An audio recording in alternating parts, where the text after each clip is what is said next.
Call to order this meeting of the Monroe County Board of Commissioners. It is Thursday, April 30th. And I will note for the record that all three commissioners are here and present in the Nat U Hill Room, and we will begin with the commissioner's public statement read by Commissioner Madeira. We, the Monroe County Board of Commissioners, renew our commitment to welcome and protect the rights of all people, regardless of age, race, color, creed, disability, sexual orientation, gender identity, marital status, economic status, and national origin. And we affirm the right of every person to live peacefully and without fear. And we will fight and resist at every step discrimination and harmful policies, whatever their source. We believe in diversity, equity, inclusion, and belonging. And we also stand in support of our county public school systems, both RBB and MCCSC. All right, thank you so much. And we will now move on to our department updates. We have an update from the health department, please. Good morning, commissioners.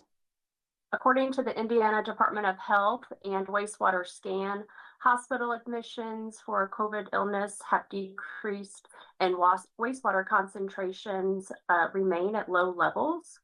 We are seeing very low levels of flu and RSV. The health department still has free flu and COVID tests available for the public. Individuals can walk in Monday through Friday from 8 a.m. to 4 p.m. to receive free tests. And lastly, we are proud to announce the health department is scheduling appointments for vaccines. The number to call is 812-803-6364 for an appointment or more information. All right, thank you so much. Comments or questions, Commissioner Madeira? I have none. Thank you very much. Commissioner Jones? No, I don't. Thank you. Right, thank you. Thank you so much. Next up, we have Mr. Miller, Veterans Affairs Office. Good morning. Good morning, Commissioners. How are you today? Good. Great. I wanted to tell you a little story about a veteran that I helped to apply for the Military Family Relief Fund, which is a $2,500 grant by the state of Indiana to help veterans and families who have significant financial hardship. Recently, I worked with a veteran who found themselves in a situation that many of us are only one unexpected event away from facing. After falling behind on rent due to a sudden financial strain, things quickly snowballed. Late fees piled up, other bills followed, and soon even the car payment was at risk. What started as a single missed payment became a cascade of stress and uncertainty, threatening both stable housing and reliable transportation. Two things that are essential for maintaining employment and moving. The veteran did everything right. They reached out early. They stayed engaged and remained committed to getting back on track. But applying for the Military Family Relief Fund assistance is no small task.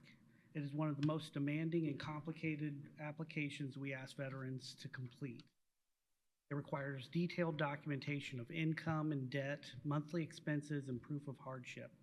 And for someone who's already facing hardship and significant stress, gathering all of this documentation can feel very overwhelming. Even when everything goes right, approval is not guaranteed. Many died. And what I found out recently that only 47% of applications are approved. That is owed a lot to the fact of how complicated the process is. In this case, however, the veteran did receive the money and they worked through the process. They provided all the necessary document and again, they eventually were approved for the assistance. They were able to pay their car payment and stabilize their financial situation. And again, this is exactly what the MFRF, the Military Family Relief Fund, is for. But it deserves note of how critical it is and how difficult it is often to access. I share the story not just as a success, but also as a window into some of the challenges that our veterans face locally. So I thank you for your time, and I hope you have a great rest of your day. Thank you so much. And I think this is also a good example of why it's important to utilize the services of the Veteran Service Office to help with these kinds of things. So if you're a veteran in need, please call. And can you give the number? Absolutely. My phone number is 812-349-2537. Great. Please do reach out early and often. There you go. Perfect. Thank you so much. Appreciate it. Are there any other departments that wish to offer an update?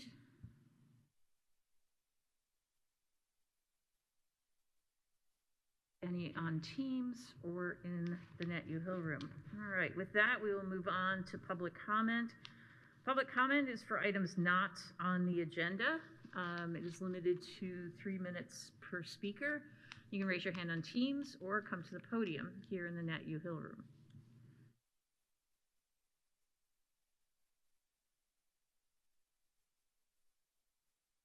All right, seeing none, we'll move on to approval of the minutes, and you could just make that one big motion if you wouldn't mind.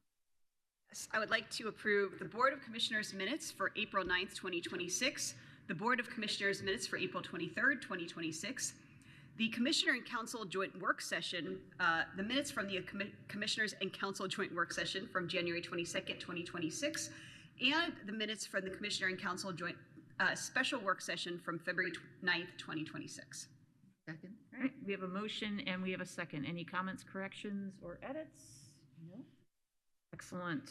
All those in favor of approving the minutes April 9th, April 23rd, and the joint work session minutes from January 22nd and February 9th, signify by saying aye. Aye. Aye. Motion carries 3-0. And we'll move on to the next item. Again, if we could have one motion, that would be great. Yes, I would like to move approval of the claims docket for accounts payable from April 23rd, 2026, and ratification of the payroll from April 17th, 2026. And on the next page. And flipping the page, I would like to also move to approve accounts payable from April 30th, 2026, and payroll for May 1st, 2026. We have a motion? Second. And we have a second. Ms. Gallardo, can you tell us about the accounts payable for today and payroll for tomorrow, please? Good morning. The accounts payable claims docket for April 30th, 2026 totals $1,831,220.35. This includes all emergency claims and adjustments. The payroll docket for May 1st, 2026 includes $1,671,376.77 in direct cost, and the remaining $695,002.98 were for indirect costs, for a grand total of $2,366,379.75. All right, any comments or questions? Commissioner Jones? No, I don't. Commissioner Madeira? No, thank you. I don't either. Let's see if there's any public comment on this item. You raise your hand on Teams or come to the podium.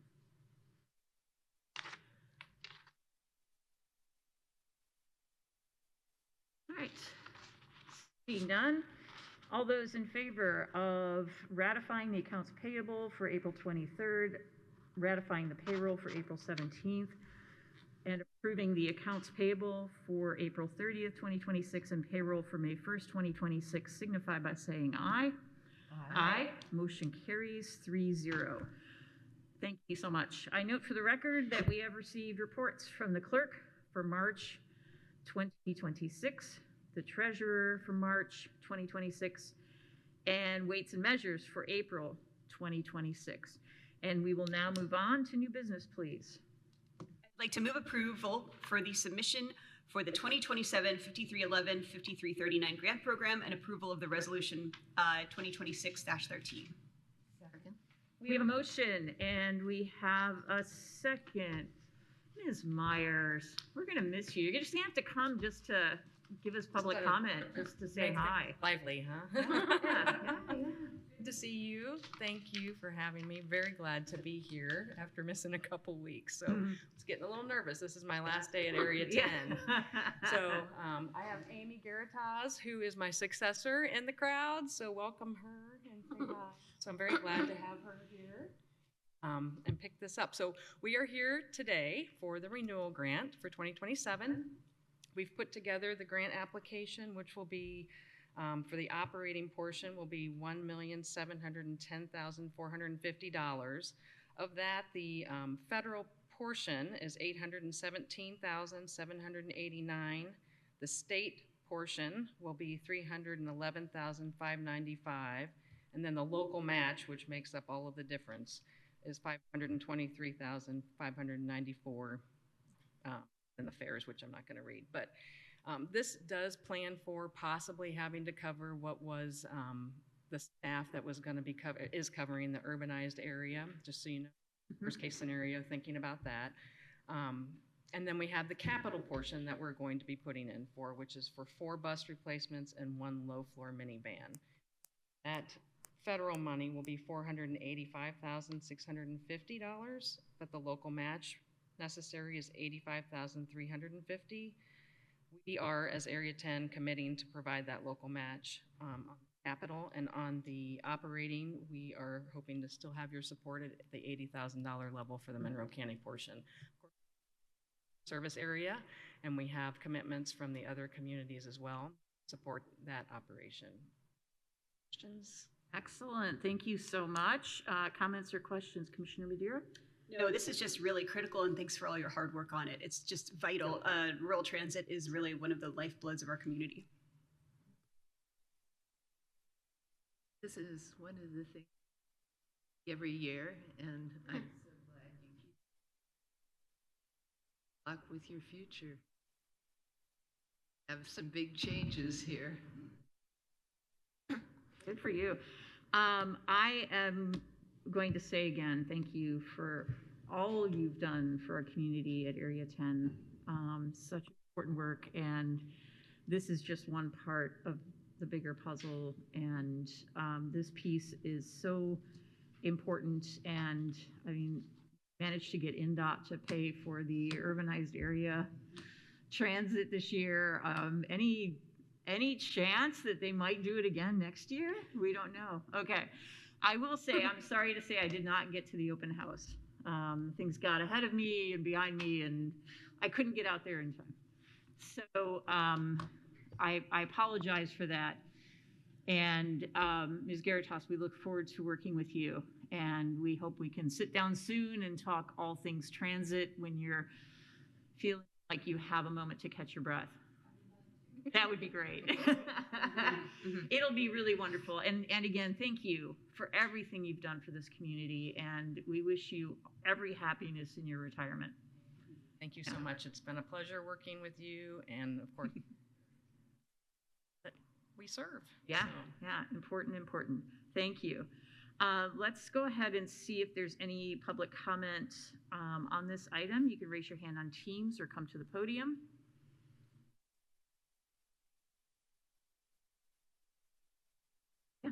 Just for clarification for everybody involved, the $80,000 match is subject to council appropriation during the 2027 budget process. Okay. So I just want to make sure that that's clear. Okay. Thank you. I don't see anyone here for public comments, so all those in favor of approving the submission for the 2027 5311, 5339 grant program and approval of resolution 2026-13 signify by saying aye. Aye. Motion carries 3-0. Thank you so much. We'll miss you. All right. Next item, please. I would like to move approval for Nature's Way Incorporated irrigation system installation at the Monroe County Historic Courthouse. Fund name 2025 GeoBond, fund number 4820 in the amount of $48,045.71. Second. All right, we have a motion and we have a second. Mr. Kreider. Good morning, Commissioners. Richard Kreider, Building and Fleet. This request is to approve the proposal submitted by Nature's Way to install a new lawn irrigation system for the turf areas. The existing irrigation infrastructure is problematic with brittle piping, corroded wiring, and dated controls. Installation includes all new PVC piping, valves, valve boxes, sprinkler heads, flow meter, backflow prevention device, and associated wiring. The system features communication capabilities with maintenance for improved diagnostics and troubleshooting, rain sensing capability to prevent unnecessary operation during precipitation, reduced need to manually enter the irrigation vault, improved efficiency and reliability, and then my favorite thing, which I didn't put on the agenda, is it will learn the flow rates of each station. And at 2:30 in the morning, if somebody punts a sprinkler head off and we blow a geyser out into College or Walnut, it will sense the changed flow rate and shut that system down and move on to a next one. So that's big, huge. yeah. Total installation cost, $48,045.71. Yeah, that is important. Thank you. Comments or questions, Commissioner Jones? Yeah, irrigation is awfully important. In spite of the soaking that we recently got, we've had pretty dry conditions this spring, which is unusual. Yeah. And whereas we typically get dry conditions in the fall, if we go into that having had dry conditions all summer, it's going to be, irrigation is going to be very, sounds like a rather amazing system. It's impressive. It must be, yeah. Commissioner Madeira? What are we waiting for? Yeah. You're all wet. All right. I will say that I can't tell you how many times I got calls from people like, there's water streaming into the street or flowing over the sidewalk or whatever. So it's been a while. It's been a long time coming. And so this will be good to get this taken care of. And I like the new technology. Yeah. You know, it makes a lot of sense. It's a technology I have at home for my garden. So, I mean, it makes sense. It's like, why not? Rain sensing and, you know.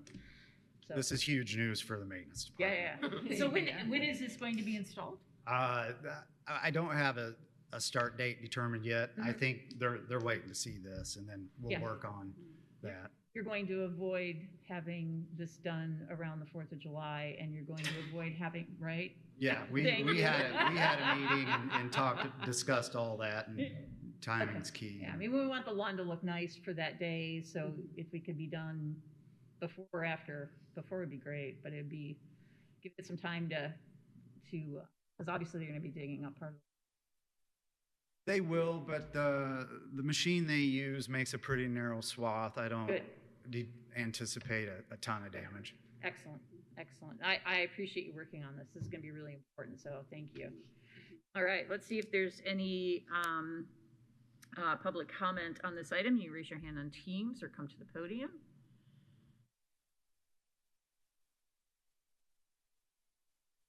All right, seeing none, all those in favor of approving the Nature's Way, Inc. irrigation system installation at Monroe County Historic Courthouse signify by saying aye. Aye. Motion carries 3-0. Let's talk surplus. These are my favorite. Resolution 2026-11, surplus property. I'd like to move to approve that resolution. Perfect. Second. All right, we're there. Mr. Kreider. Okay, I love the this pictures. request is to approve Resolution 2026-11, declaring the following items as surplus due to damage, end of service life, or replacement with new equipment. Office furniture from the prosecutor's and treasurer's office to be disposed of as trash or sold as scrap metal as appropriate. One freezer from probation department to be transferred to the solid waste management district for recycling. One mower from the parks department that is up for replacement as part of the equipment rotation schedule. These items are no longer needed for county operations and will be disposed of or recycled as outlined in the resolution. Perfect. Thank you so much. Comments or questions? Commissioner Madeira. No, and I just, again, I really appreciate the time and care that's taken to make use of every bit of equipment to its natural life and to dispose of it properly when its natural life is over. Thank you. Commissioner Jones. Yes, I'm very interested to hear that the solid waste district will recycle have a freezer that recycling. I think there's a small fee There's a fee. associated with it. Yeah, but there is. Sure, yeah. Yeah. But that's good to know. Yeah, for sure. Yeah, there's a, because of the Freon, there's a fee for that. Yeah. But it's not Amazing. Yep, thank you for doing this work and tracking all of this equipment and my God, furniture and everything else. So thank you. Let's see if there's any public comment on this item. You raise your hand on Teams or come to the podium.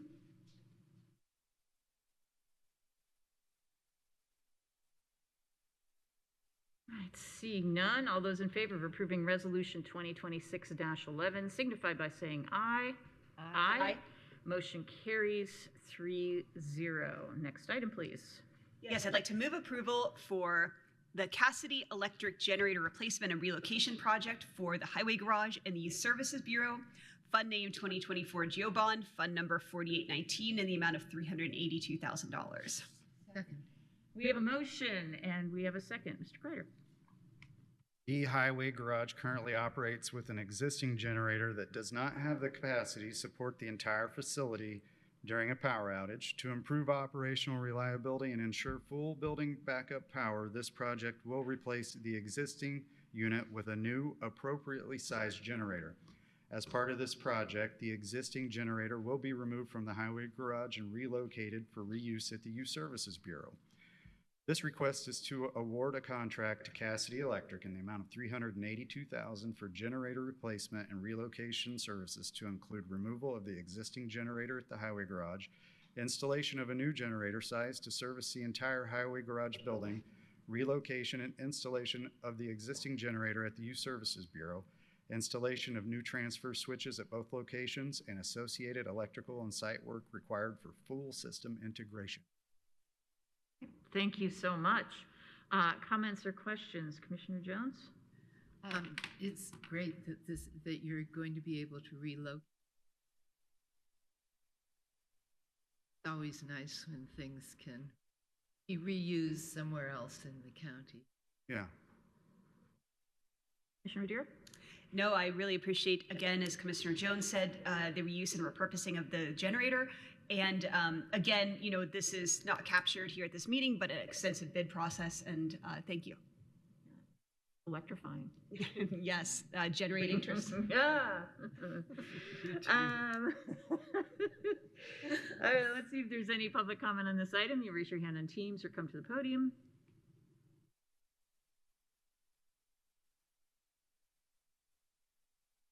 All right, seeing none, all those in favor of approving the Cassidy Electric Generator Replacement and Relocation Project for Highway Garage and the Youth Services Bureau signify by saying aye. Aye. Motion carries 3-0. And one more for Mr. Kreider, please. Yes, I'd like to move to approve the Spring Point Architects Professional Services Agreement for the Historic Courthouse. Fund name Cumulative Capital, fund number 1138, in an amount not to exceed $11,500. Second. We have a motion and we have a second. Mr. Kreider. Okay, if you'll remember, the previous dumpster enclosure was destroyed by a fallen tree. The goal is to build a durable enclosure out of stone or block with sturdy doors and designed in a manner that complements the historic courthouse. This request is to approve the proposal submitted by Spring Point Architects in an amount not to exceed $11,500 to provide professional services through the design and construction phase to include schematic design, preparation of construction documents, assistance with the bid process, and construction administration services. Thank you so much. Comments or questions? Commissioner Madeira. I guess just because it's going to contain a dumpster doesn't mean we want it to look like a building. Yeah. And so I remember walking out and finding this, and so it's lovely to know that this is going to be resolved and things back to normal. So thank you. Yeah. This is going to be great. Yeah. Commissioner Jones? Yeah, just this morning I was noticing how nice that garden is looking, and then there's that dumpster sitting there. There's actually a crew out there right now adding native plants to the area. Nice. Oh, nice. Nice. Yeah. That's a nice little garden. It is. The rabbits love it. It is native. They should. Yes, they do. And yeah, it was during a plan commission meeting when that tree went down, and it went down on a plan commission member's car. Fortunately, they were in the meeting, but unfortunately, we went outside and there it was. Mm-hmm. So the dangers of being on a border commission, we just never talk about that. But no, I really appreciate you looking into it. It's something we've talked about a couple times, and it'll be great when it's done. So thank you for that. All right, let's see if there's any public comment on this item. You can raise your hand on Teams or come to the podium.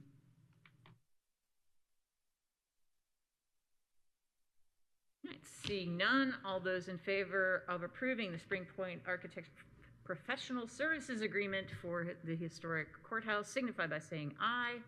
Aye. Motion carries 3-0. Thank you so much. Welcome, and I will add that I counted 98 rings on that oak tree. Wow. Wow. Wow. That's, yeah.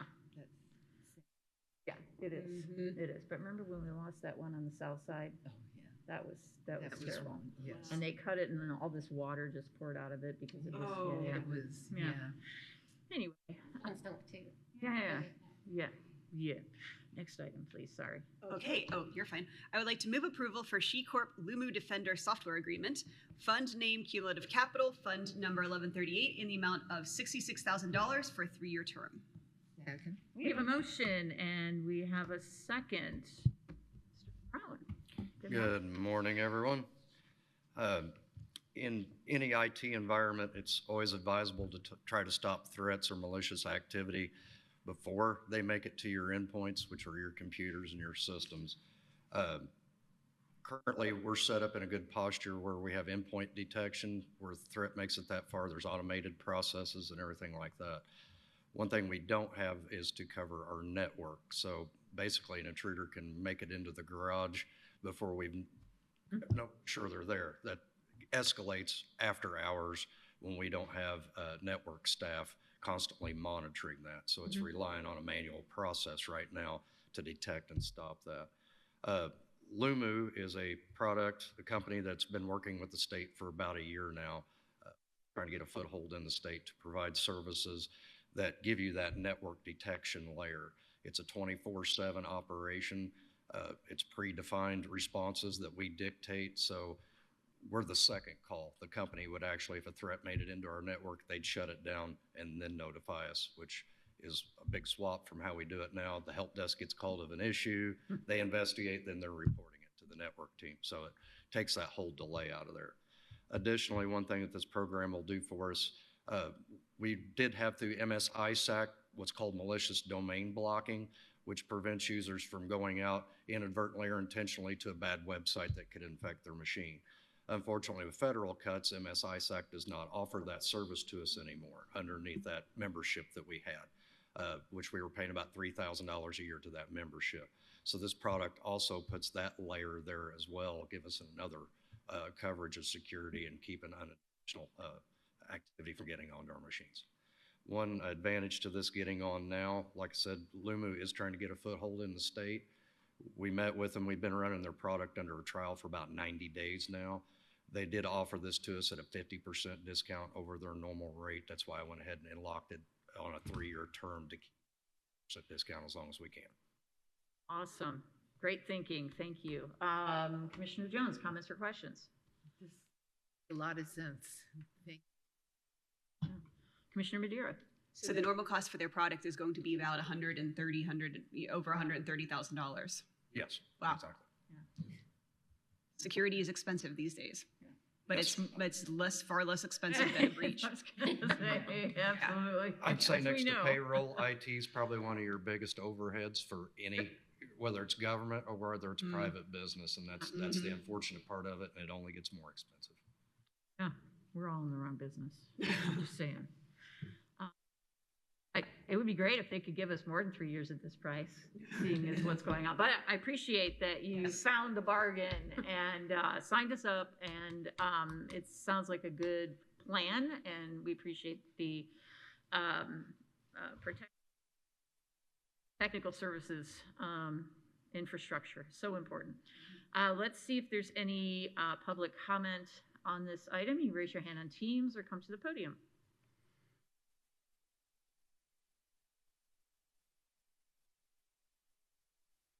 All right, seeing none, all those in favor of approving the SHI Corp Lumu Defender Software Agreement signify by saying aye. Aye. Motion carries 3-0. Next Very item, much. please.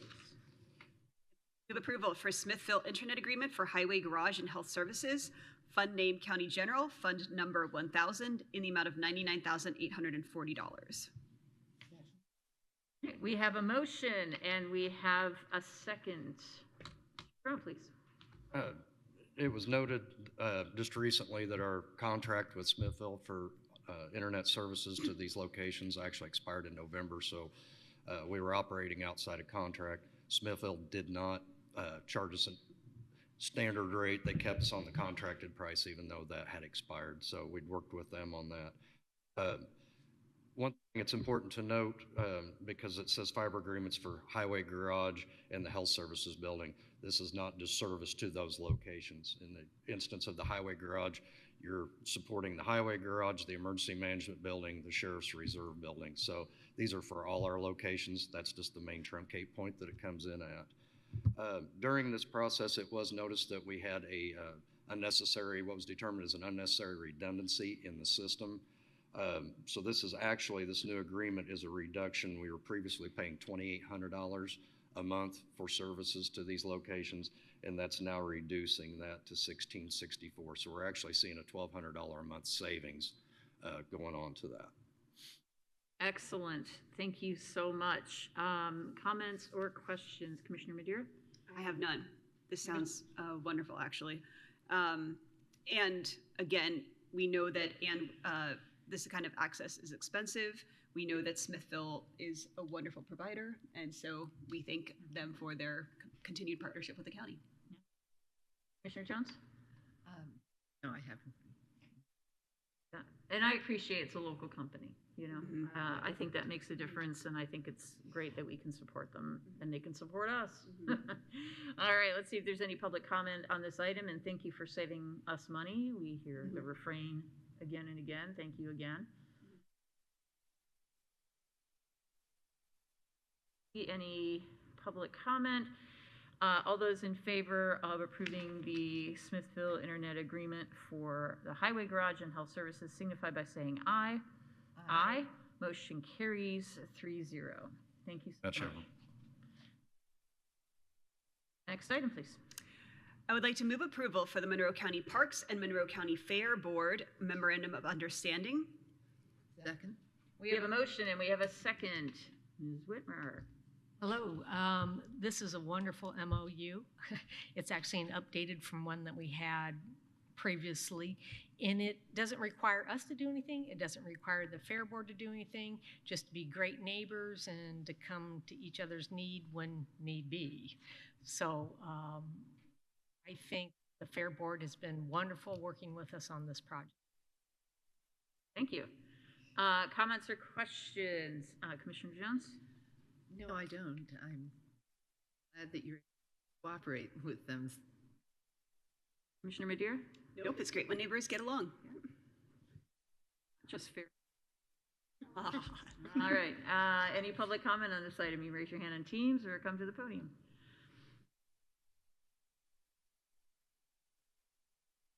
Seeing none, all those in favor of approving the Monroe County Parks and Monroe County Fair Board Memorandum of Understanding signify by saying aye.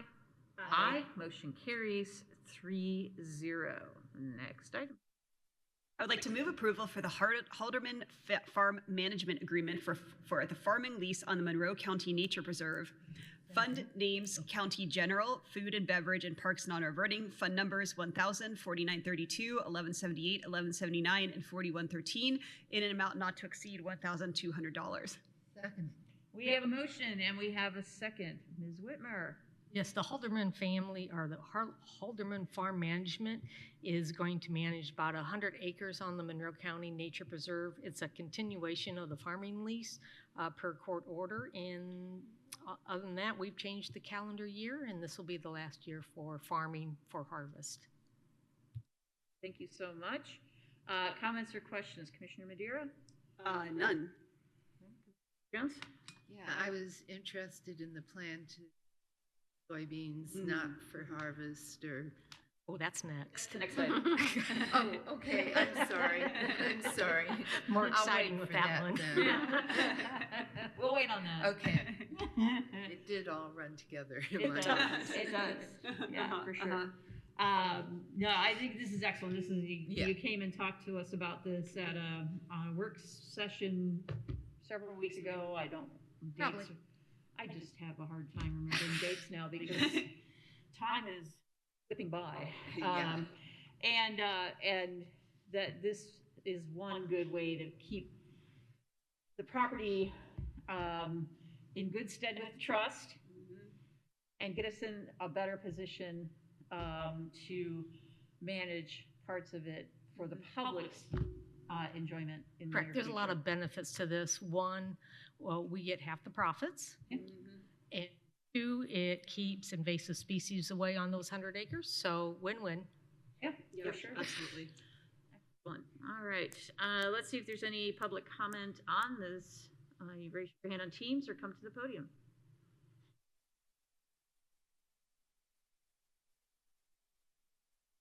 All right, seeing none, all those in favor of approving the Halderman Farm Management Agreement for farming lease on Monroe County Nature Preserve signify by saying aye. Aye. Motion carries 3-0. And we'll move on to the next item, please. Okay, another farming topic to crop up. Jettle Farms LLC Service Agreement. I'd like to move approval for Jettle Farms LLC Service Agreement for Monroe County Nature Preserve. Fund name, food and beverage. Fund numbers 4932 in an amount not to exceed $6,500. Second. We have a motion and we have a second. This is the soybean story. Yes. This is actually very exciting. And I'll be here next week to see you with more agreements from the U.S. Fish and Wildlife and DNR, and it's all one package.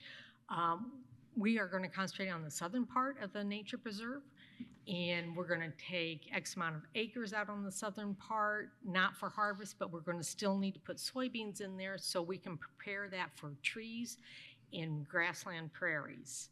So everything works out really well. It's actually the same farmer that Halderman will be hiring, and we also will be making trails through those areas, which mean we don't have to worry about trampling someone else's crops, because there are crops. They're the deer's crops or the little animals' crops. So it's a win-win, and U.S. Fish and Wildlife told us, the biologists, that soybeans are perfect to prep this for trees and prep this for the grasslands that are coming in. So we're very excited, very excited. It's amazing how you're bringing all these things together. It's a puzzle, and it's fun. Yeah, spinning plates. All right.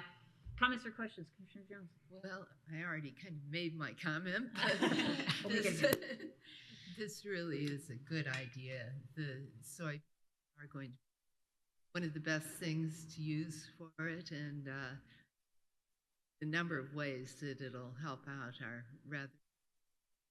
Oh yeah, I mean, it's a win-win for the wildlife, it's a win-win for our trail making, for our grassland, and for our trees. If we're invasive, I mean, yeah, every time we're planting things, we're pushing invasive off. So. Commissioner Madeira, comments or questions? So the animals will actually eat the soybeans? That's awesome. And I guess once they make the trails, it'll allow them to define the boundaries. So in a sense, the soybeans will mark where we intend the trails to go. Now, really, like, say here's a farm field. We're going to make our trails in the farm fields. Yeah. We're going to put a grassland within or trees within. So we're building. People keep asking me, are you going to build trails in the forest? No, we're doing it the opposite way. We're building trails and then putting the forest and the grasslands in the middle and around. Gotcha. Okay. So it's just more efficient to do it in a corn or a field than going through established farm or older trees in a ravine. Yeah. So if that, and then when we're making our trails, since they're not being harvested, we don't have to worry about, oh, we shouldn't trample that because it's supposed to be harvest. And when I mean trample, we're making a path. Right. We're not just willy-nilly driving all over the place. Right. That makes complete sense. Thank you. Yeah, I appreciate your work on this. Really good soil enrichment and everything else. Let's see if there's any public comment on this item. You raise your hand on Teams or come to the podium.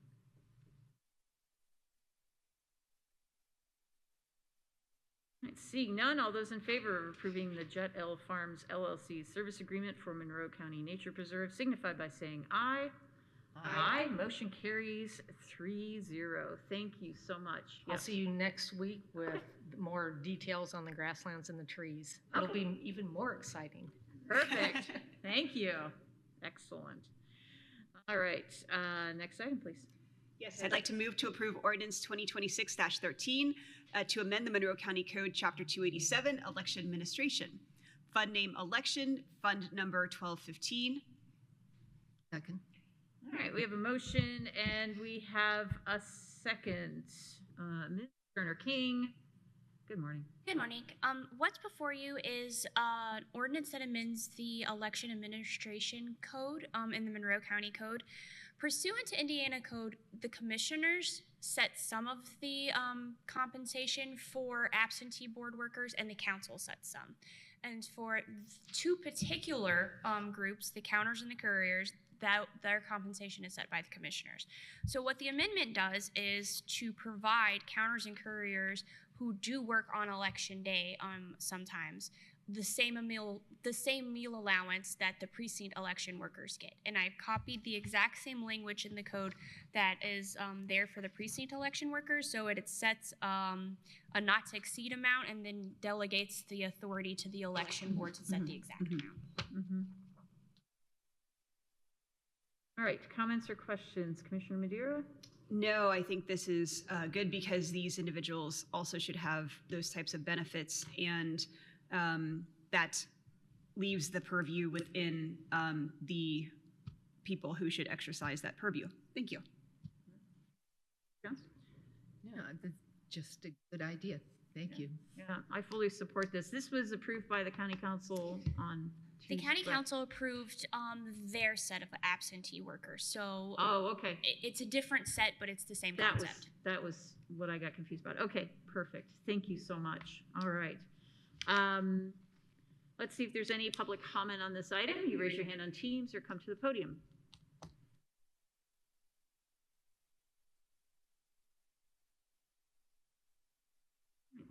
Seeing none, all those in favor of approving ordinance 2026-13 signify by saying aye. Aye. Motion carries 3-0. Thank you. Thank you.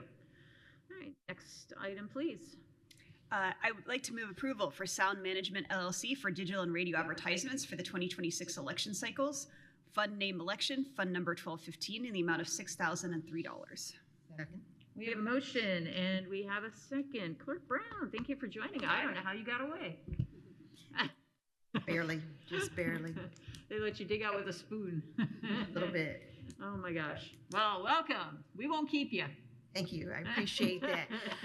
Commissioners, this request is similar to ones that you've received in the past, where we use a number of avenues to let the public know that early and absentee voting are underway. And so it is similar to what you've signed before, and I am prayerful that you will sign it, because if I can call them as soon as I leave here, that will start ASAP. And whatever we don't get used during the up to the primary and through election day will roll over, and there will be more advertising then for the general election. Perfect. Thank you so much. All right, comments or questions? Commissioner Jones? No, I don't. Commissioner Madeira? No, thank you so much. This is a vital function. Absolutely. Yeah, thank you for bringing this forward. Let's see if there's any public comment on this item. You raise your hand on Teams or come to the podium. And while we're waiting, we've had very successful early vote. Well, I thought I was going to wait until you took your vote, but I thought you let's hear it now. Might like to know that as of 10 o'clock, just before I walked over for this meeting, we had 3,355 total check-ins, and that's just your in-person. We are also, of course, we've sent out mail ballots, and overseas military and our travel board has started. If you look back to 2022 as well as 2018, we are setting history in Monroe County, not unlike what you're seeing as you watch the news in other counties. And so the numbers don't sound high like it would in a presidential election, but in terms of comparing those numbers to previous, we are having a historical turnout, and this is a wonderful time to plug all of the people that are over there. I check in every day with them. They're asking for donuts. I am getting those with my own personal money to make sure that they have some sustenance. But we're incredibly grateful. I have not heard of any negative experiences in terms of voting. The only issues that I've had, if you are able to intercede on our behalf, is if you put 501 North Morton into your GIS or GPS on your phone, it is taking you around to the city side. So that is confusing some voters. And I don't know how to fix that. I did it myself while I was sitting in 501 North Morton, and it wanted me to take this long. There's actually a way to do that. And I think if we let Greg know, he knows what to do. Because you can actually do a report to Google, we could do a report to Apple, depending on which it is. But if we hand it off to Greg, let's see what we can get done. And then the only other thing is our training upstairs for our election day poll workers. There are still areas of the floor outside of that where the floor is higher in some areas and lower in others. So far, we have not had anyone to experience any harm or danger, but of course that is concerning, and so if there's anything that can be done about that. Sure. All right, we'll do that. Okay, thank you. Let's go ahead as we're waiting for public comment. Did get any, all those in favor of approving the Sound Management LLC agreement for digital radio advertisements signify by saying aye. Aye. Motion carries 3-0. And would you please share with the public the remaining early voting hours? Absolutely. So this is the last week ahead of, Monday until noon, but the rest of this week, 8 a.m. to 6 p.m. All you have to have is your government-issued photo identification, such as your driver's license or a passport, and you will be issued the ballot that you would have been issued at your polling site on Election Day. We do have Saturday voting. This is the second Saturday. That is 9 a.m. to 4 p.m. And then Monday, 8 a.m. until noon. If you do not vote by noon on Monday, you will report to your assigned polling site. I am hopeful that every voter that has experienced a change in their polling location, I believe the article said 13% of Monroe County voters has received the postcards that we sent out. We also sent out a postcard that gives you the 3 different ways that you can vote: in person, mail, travel board, in addition to early in-person voting. And so that is what we have until you report at 6 a.m. on Election Day. And we appreciate I believe it is 3.7% of Monroe County voters who have already turned out. And we've got an incredible team of people waiting for anyone else who wishes to vote. We're ready for you. Excellent. Excellent. And yes, and Election Day is 6 a.m. to 6 p.m. because Indiana thinks we're all still farmers. Anyway, some of us are.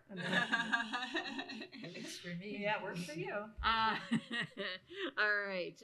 Thank you so much. We appreciate you coming. Have a great day. You too. All right. Next item, please.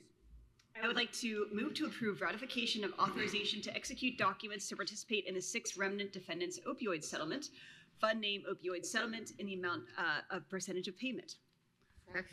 We have a motion and we have a second, and we have Mr. Roddy joining us to tell us all about it. Good morning. Yes, morning. As the commissioners are aware, there's been a class action suit with numerous opioid distributors, dispensers. The county's received money from other defendants in this before.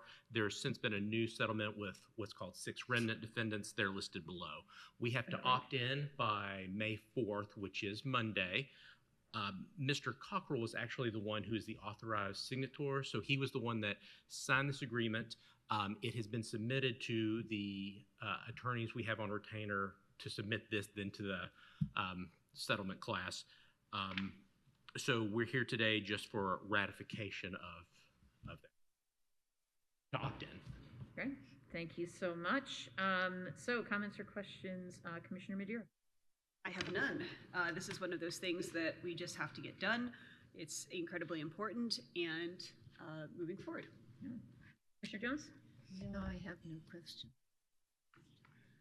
Yeah, we heard about this last week, so it makes perfect sense, and the state has determined how this money can be spent in terms of treatment, prevention, et cetera. So it's not just free money. It actually has to help alleviate the problem that folks like this cause. All right, let's see if there's any public comment on this. Raise your hand on Teams or come to the podium.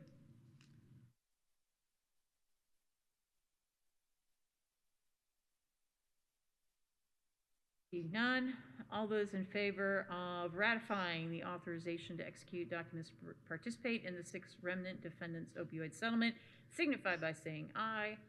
Aye. Motion carries 3-0. Thank you. And we'll move on now to item N. I'd like to move approval for item N, Resolution 2026-14, Building Code Interlocal Agreement. Second. We have a motion and we have a second, and we have Mr. Schilling joining us. Thank you very much. Dave Schilling from the Legal Department, presenting to you Resolution 2026-14. The approval of this resolution would approve and amend and extend the building code interlocal between the city and the county, and it would authorize the president of the commissioners to sign the agreement on behalf. This interlocal documents also have to be approved by either the local council or by the Attorney General, and the County Council approved this Tuesday. So this agreement is a renewal of one that has been in place since 1995. Over the last 30 years, the city and the county have met on numerous occasions. The agreement to reflect changes in the statutes, changes in software capabilities, and this practice is specifically called for in the agreement because both parties recognize continuous maintenance of important to the health of these long-term agreements. And with respect to the changes and the extensions, Building Commissioner Robert LaRue suggested five changes about. The city agreed to 4. One of the changes relates to a state law requirement for stop work orders. The city had previously has always required us to respect their waiver, a waiver of fees on certain projects, and we just had asked them to present us a written statement as to which projects are going to comply. Be available for that. Have payments that agreement had previously called for being paid quarterly to the city, fees collected being paid quarterly to the city. I think for years that's been done monthly, so that change was added to the agreement, like the actual practice. We have extension is now for 5 years. The term of this agreement is for 5 years, and that's the way it traditionally had been. Period where it went to for maybe 3 or 4 years. This is back to 5 years, but the parties have the opportunity to terminate the agreement effective the following year if the termination notice is provided before July 1, and that will give both parties, that's the budget process beginning for both parties, and so they will be able to respond to any budget impacts, have that information in it. And so that's the agreement, and we present that to you for your approval. Thank you so much. Comments or questions, Commissioner Jones? But I know I've heard before, and Commissioner Madeira? No, I have none. And again, because it is so flexible, I think that's a key provision. So thank you. I'm not worried about the 5 years because of that ability to with notice, rescind the agreement if necessary. Yes. I have a sort of a technical question. If the city wants the fees for inspection services and permitting waived on a particular property, that doesn't happen. No. So Mr. LaRue is shaking his head and behind you, so that's why I'm looking. So maybe I'll ask him what the fee waiver involves. The fee waiver is a city fee and not the building permit fee. Not the building permit fee. Correct. Okay, so it's just the city saying, we're not charging you, but you still have to pay what you do for the work being done in our building department. Okay. Correct. Perfect. Thank you. That's why I needed clarification. All right. Excellent. All right. If there's any public comment on this item, raise your hand on Teams. Come to the podium. Our building commissioner is here. I don't know, Mr. LaRue, if you have anything you want to add. Wanted to be here in case you had questions. And I did. The fee waiver, it's been in the ordinance for a long time. It has. We have never received any documentation about not collecting on behalf of the city, because we do collect their certificate of zoning compliance fees at the time of issuance of the building permit. And so I just asked for clarification as when this is supposed to be in place. And if you could just write me a letter so we can put it in our permit application so everybody understands what happens. Perfect. Great. Thank you so much. Yeah. And I know in the past we've had the renewals of these agreements more often annually, because we were getting new software and instituting that, and the city has software and we have software, and do they talk to each? It's been a process, but overall, this is another example of city-county cooperation and how important it is for both entities. So, yeah, please. So I think you all are aware that state law changes a bunch that affects our departments. The city, for class 2 structures, for single family homes, duplexes, and townhouses, there's a mandated new process. City, the softwares don't need to talk to each other. City does what it needs to do, produces a document that we receive, and we do what we need to do after we receive that document. Commercially, class 1 structures, it works different. It's the same process. I think our process is better than what the state has prescribed. Same process, class 1, and the city's been fantastic about utilizing OpenGov to receive documents and provide the things that we need there to properly administer those. Great. That's been working great, and it allowed to get a whole section out of the interlocal about who's shuttling what, when, where, and how, right? Yes, yes, the whole, yeah. Thank you so much. And I don't see any public comment. So all those in favor of approving Resolution 2026-14 signify by saying aye. Aye. Motion carries 3-0. Thank you very much. Thank you. Thank you both for being here. Next item, please. I would like to move approval for Ordinance 2026-16, amending the Monroe County Code, Chapter 270 for the Rainy Day Fund. Second. We have a motion, we have a second. We have our auditor, Ms. Gregory, joining us. It's like the parade of department heads and elected officials today, and it's lovely to see. Good morning. Good morning. Thank you for having me. So I'm here today just asking for your approval of these slight adjustments to the Monroe County Code. Your weather has become more and more common, and the associated damage.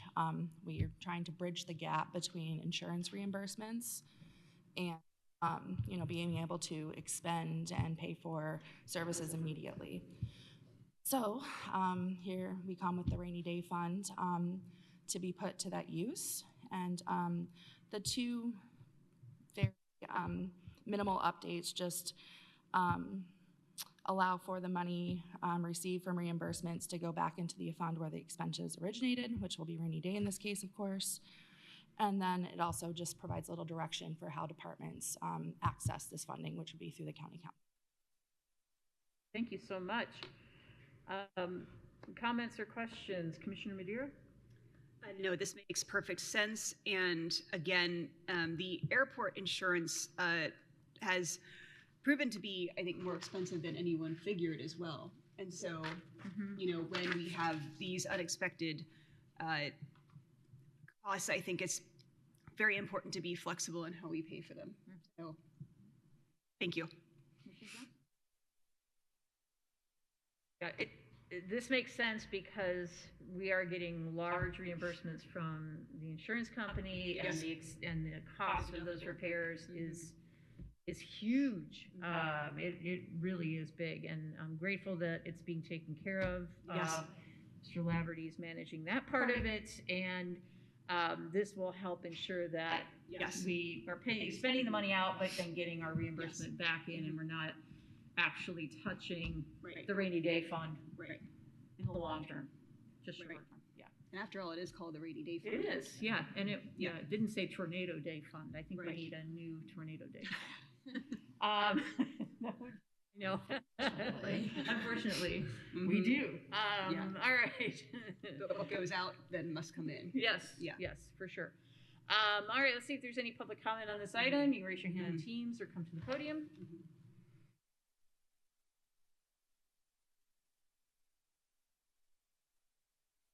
Seeing none, all those in favor of approving ordinance 2026-16 signify by saying aye. Aye. Motion passes 3-0. Thank you again for being here, Auditor Gregory. All right. Next item, please. I would like to move approval for ordinance 2026-14 to amend ordinance stop 86-06 and no trucks 89-01. Second. We have a motion and we have a second. Ms. Ridge. Good morning. So we had these requests taken to the Traffic Commission Board and they were unanimously approved. So it's no trucks on Fluck Mill Road due to the bridge that is overhead. And then to delete the stop sign at Bells Road for Kinzer Pike, the stop sign will still remain, but it's actually a city intersection, so it does not need to be in our ordinance. So it's a housekeeping item. Good. Excellent. Thank you. Comments or questions? Commissioner Madeira? No. Thank you. Commissioner Jones? No, I don't. Not stop here. Yes. Any public comment on this item? You can raise your hand in Teams or come to the podium.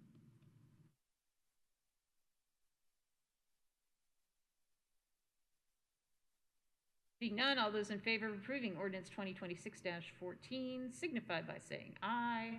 Aye. Motion carries 3-0. Next item, please. Yes, I would like to move to approve NDOT change order number 9 for Fullerton Pike Phase 3. Fund name Fullerton Pike, fund number 4922 in the amount of $1,940.82. We have a motion. We have a second. We have Ms. Ridge, who is Director of Highway. Tell us all about it. So after the mailboxes that were installed in some of the areas, it was brought to our attention that the mail carrier was having to back up into traffic to be able to meander in the area. So actually we approved the contractor to adjust the locations of those mailboxes, so it was for the safety of the mail carrier to take this change order on. Thank you so much. Comments or questions? Commissioner Jones? No, I don't. Commissioner Madeira? No, thank you.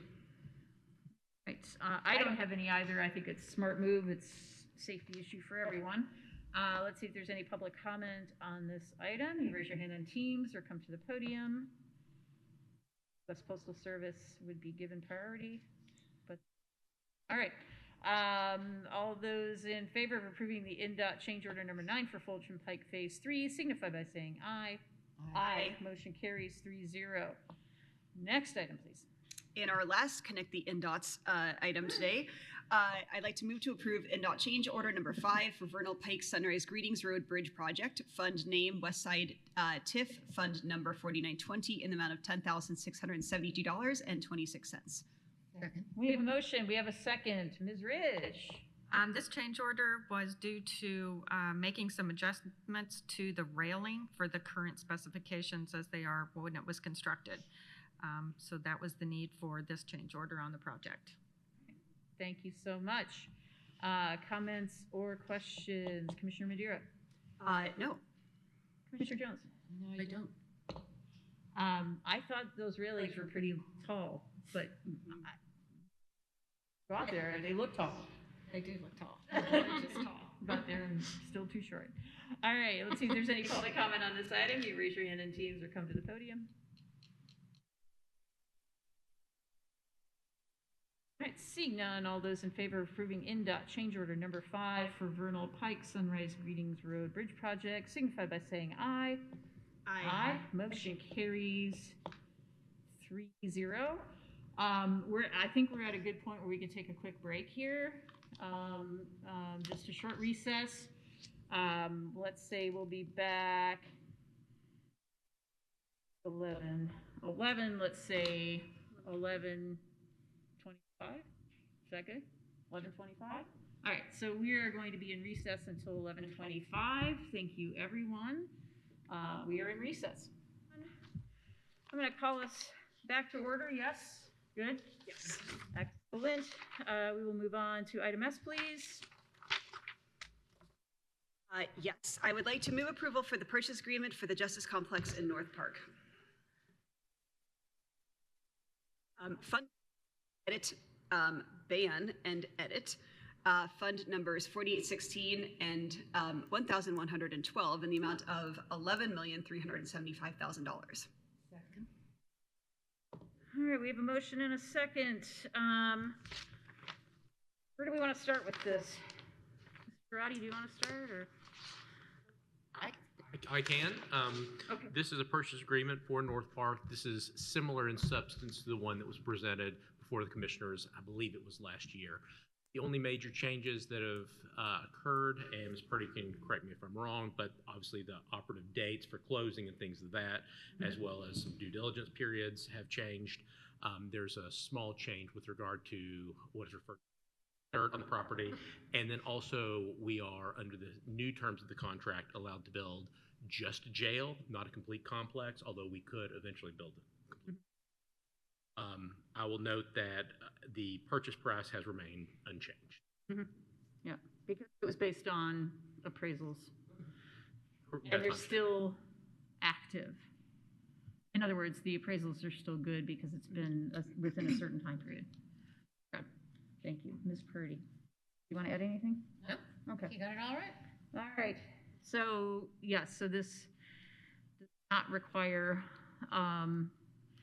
the entire Justice Complex to be at least bid out before the jail can open, as the previous purchase agreement had on it.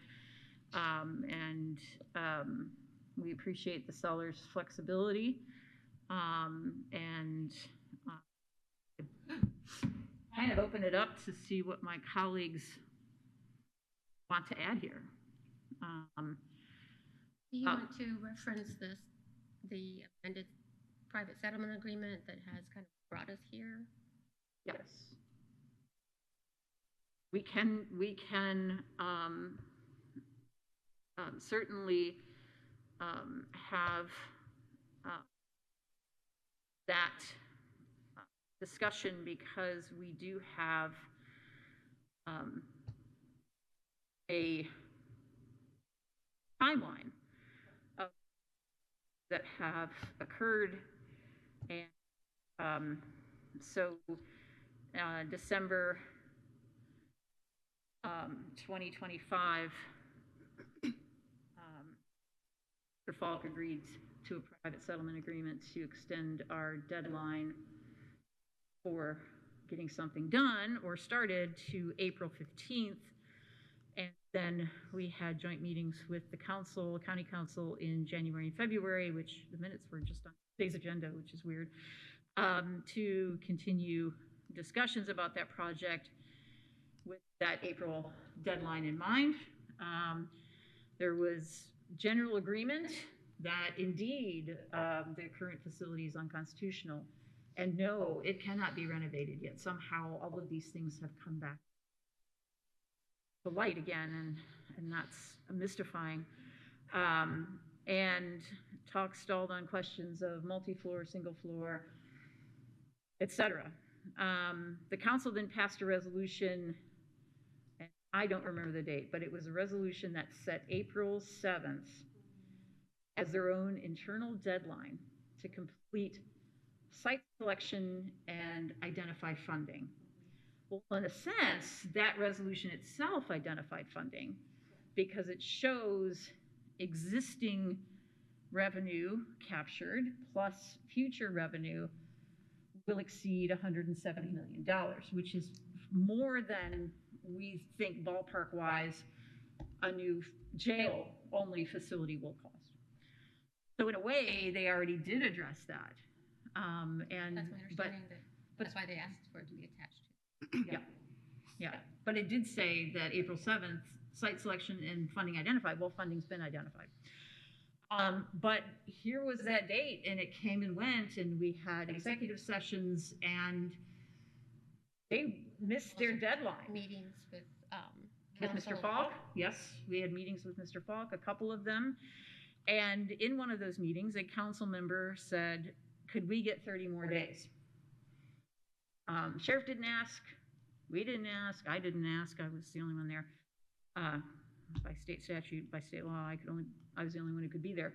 And they asked for 30 days and he agreed. So now we're looking at the end of May as the new deadline from the ACLU. So the private settlement agreement is, in a sense, putting on hold the lawsuit again, the lawsuit from 2009. And that lawsuit was filed against the Board of Commissioners and the Sheriff of Monroe County, not against the council.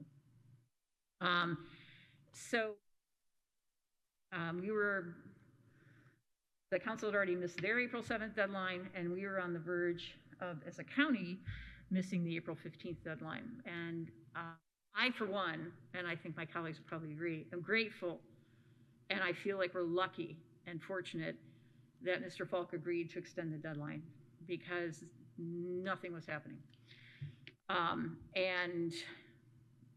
So we have more to do, and we can talk through that as well if anybody would like. So that we had originally approved North Park with the other contingencies on it because we had thought at the time, before the state legislature in its infinite wisdom made it impossible, we thought at the time that we could build a co-located facility with lit, et cetera, and then the legislature did what they did. That had been approved in October of 23.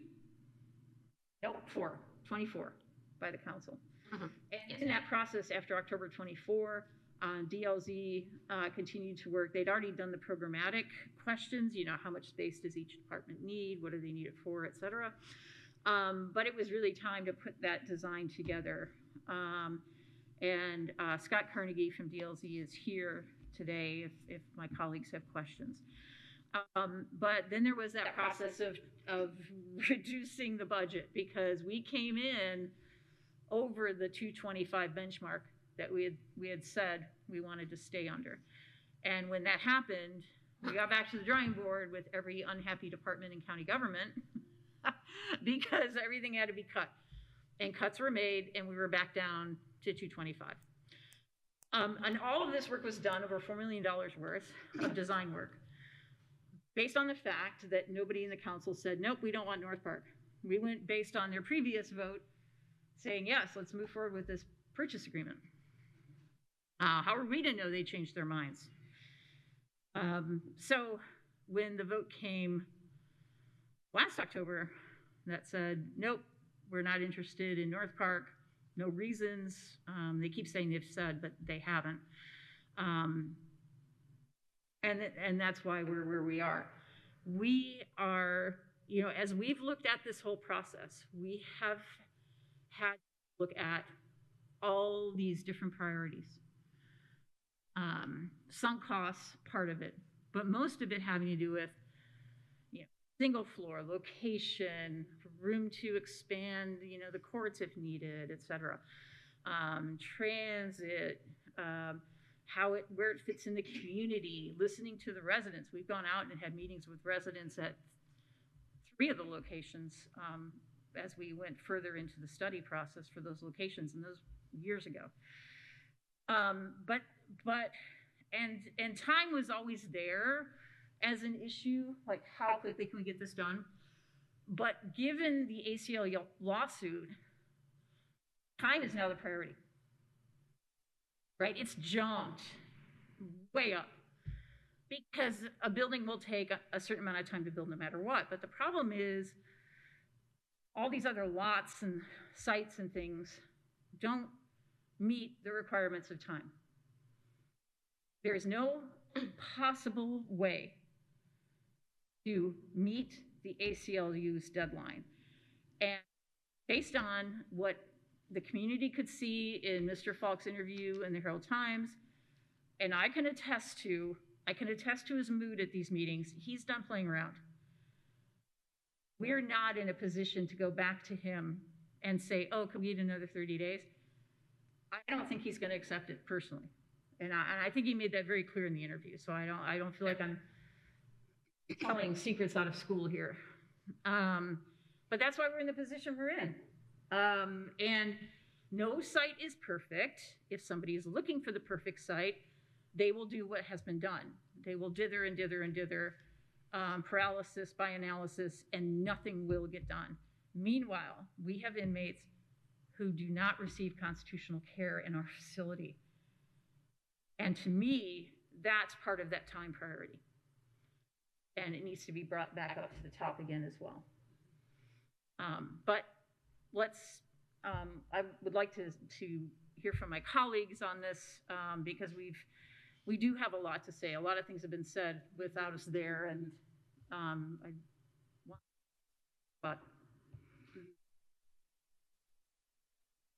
Are we going to take that time at the end of the meeting, or would you like to take that time now? I think you should do that now. Okay. I think this is a good time to talk through our options and what's going on. I think for the public's edification, I think it's a good time. So I think that much of what I've said, I've already said publicly in various comments on social media. I think this is a difficult moment for Monroe County government. I think the issues before us are serious and the stakes are high, and the decisions we're being asked to make will affect taxpayers and public safety and people housed in our jail and county employees and service providers and our broader community actually for decades. But it's because these stakes are so high that we have to approach the decisions we must make regarding the jail and extension agreement with collegiality, with respect, and with a shared commitment to public service. And I think reasonable people can disagree about the process, the timing, location, costs, and policy. These types of disagreements aren't only expected in local government, they're part of healthy democratic decision-making. But there's too much at stake to let disagreement become distrust or give rise to personal accusations. And it can't prevent us from doing the work that the public elected us to do. Also, we have to see the path forward more clearly by looking ahead. We stumble if we continuously look back over our shoulders. The 17-year history of this must be a hand on the back that shoves us forward and not a grip on our shoulder that holds us back. So I'm going to vote today actually for this purchase agreement. And I think, as my colleague Commissioner Thomas said, it shows that we're moving forward in good faith, that we're understanding that Monroe County remains under a serious legal threat, and that we have serious legal obligations relating to this jail as unconstitutional condition. So this extension agreement, thank God we got it, it reflects the reality that our county must continue moving forward towards a workable solution. It also reflects the urgent need for both us as commissioners and the council to make decisions within a defined timeframe, including the requirement that we both approve a purchase agreement by the May 29th deadline. But no one should mistake this urgency for coercion. This urgency comes from the human rights of the inmates in our jail, from the jail conditions, from the risks to county employees, and from the risks of renewed litigation. We as commissioners did not create these realities, we're just acknowledging them. we're attempting to manage them responsibly.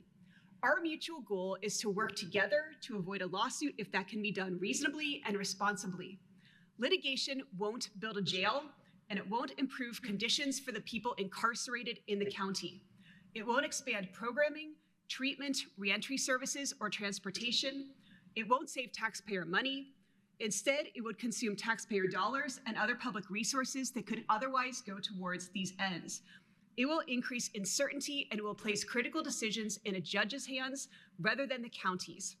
That's why collegiality matters and why we must embrace it now more than ever. Collegiality doesn't mean constant agreement, and it doesn't mean silence or abandoning our deeply held concerns. It just means that we pledge to keep listening, sharing information, and working together from a shared premise that everyone at the table has a responsibility, first and foremost, to inmates, and second, to Monroe County residents to get this job done. Respect matters as well. The public deserves to see hard issues debated fully and honestly, without the debate becoming one in which integrity itself is called into question. Disagreements are inevitable in public service. Wars of words and public labels are especially serious for elected officials and licensed professionals, since reputational harm can carry consequences beyond the political moment into our professional lives. We have to ask those hard questions. We have to demand financial clarity. We have to insist on transparency. We have to scrutinize provisions of agreements, and we have to do so in a way that preserves trust and keeps communication open and temperatures down. But we also need courage. It's far easier to delay, accuse, and retreat into procedural conflict, or wait for someone else to make that hard decision. Leadership requires us to confront the hard facts in front of us and insist on answers. It means creatively chasing not only the either-or option, but the both-and. The current jail isn't functioning as a constitutional facility. The county faces real legal exposure if we fail to act, and we now know the terms. The extension agreement and the May 29th deadline isn't an abstract date. It's part of a negotiated effort to keep us moving forward and out of court. So today's purchase agreement is a large step towards that effort, even as we continue conversations with our city partners and explore other options towards avoiding this lawsuit. So as we move forward, it doesn't mean that we ignore these concerns. It means that we identify them and address them seriously. If there are questions about transportation to North Park, we will answer them. If there are concerns about access to services, we will discuss how to build those services into the plan. If there are reservations about costs, we have to discuss them openly. We will address plans for design, programming, staff, and long-term operations. These two will be part of the public conversation. The commissioners and council have different roles, but we're all part of the same county government. The county and city governments have had different spheres of authority, but we're both charged with safeguarding our communal well-being. Our constituents don't benefit when we act as adversaries. They benefit when we solve problems together, when we recognize that no single office, no single branch, and no single elected official can solve this issue alone. So this isn't a time for division, it's a time for steady leadership, for lowering the temperature and focusing on facts and working together at the issues at hand. We can disagree without becoming dysfunctional, and that's what our public service requires and what we remain committed to doing. So let's get this done and get this done right, because we have so much more that we all need to do together. Okay, thank you. Yeah. Sorry I took so many words to say it. No, I appreciate it. Thank you. Did you want to add anything at the moment? Well, I agree with everything that my colleagues have said so far. I'd just like to say that I think that the people who keep on being forgotten in this discussion or ignored or unimportant are the people who are in our jail. I can't imagine what they think watching these arguments go on that to them must seem pretty petty. It's just really sad that we have forgotten, apparently, about that population that is suffering at this time, and we aren't actively moving forward to do. Thank you. That's well said. Yeah.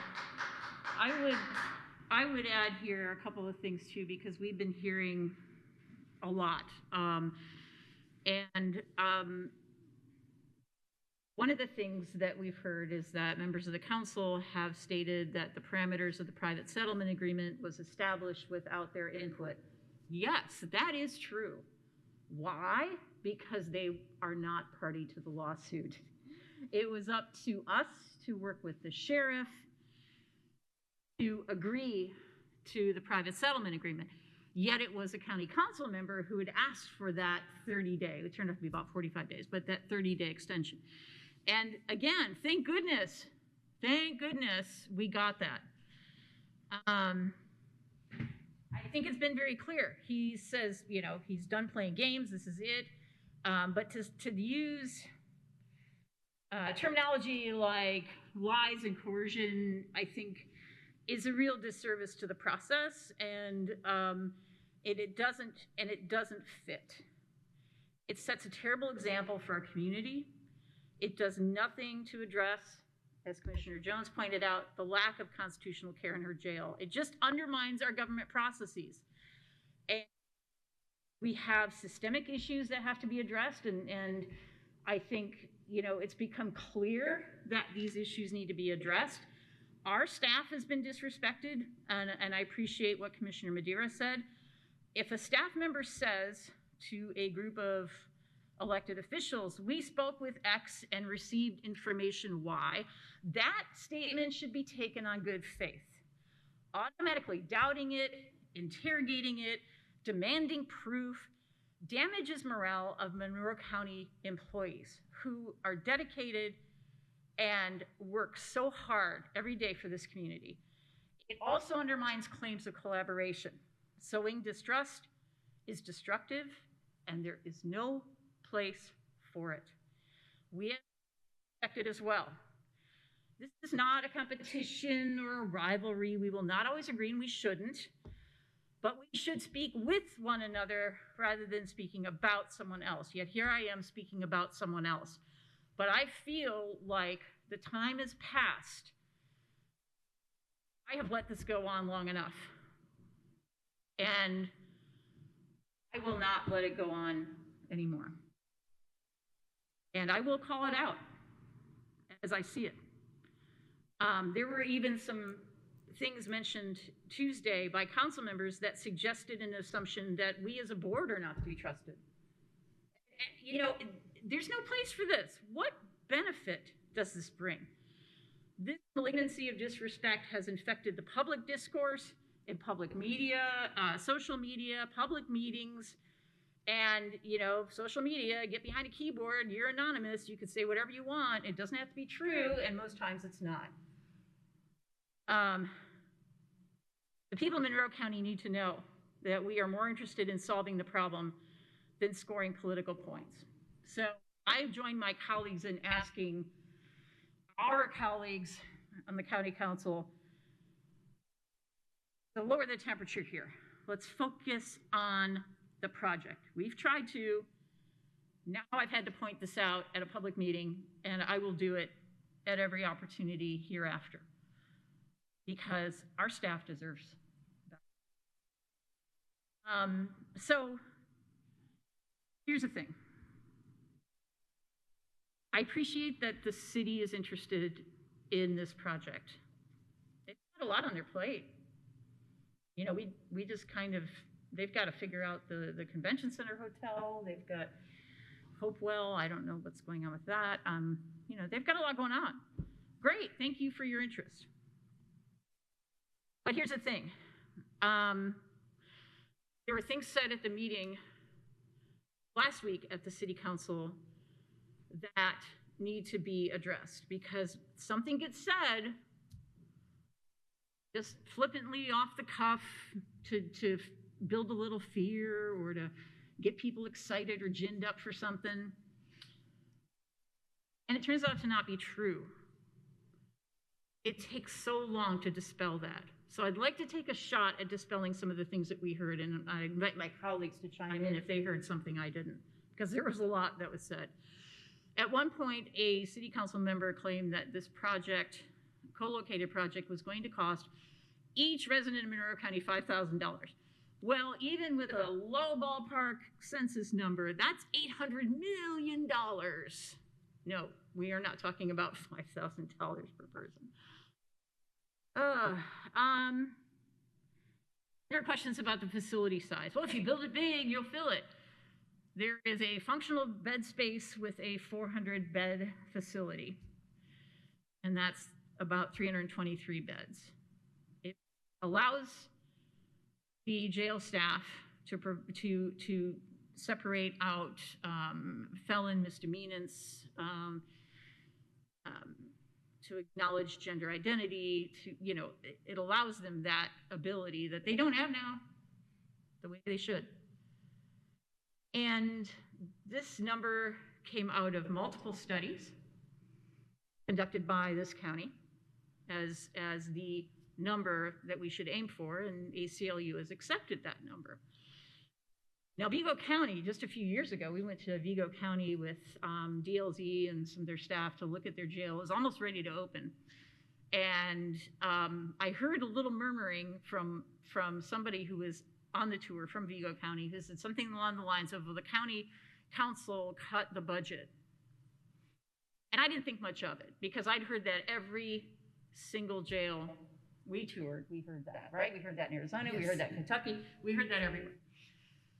So I didn't really pay much attention, but it turns out that their jail is actually too small, and they are now being forced to build in Vigo County.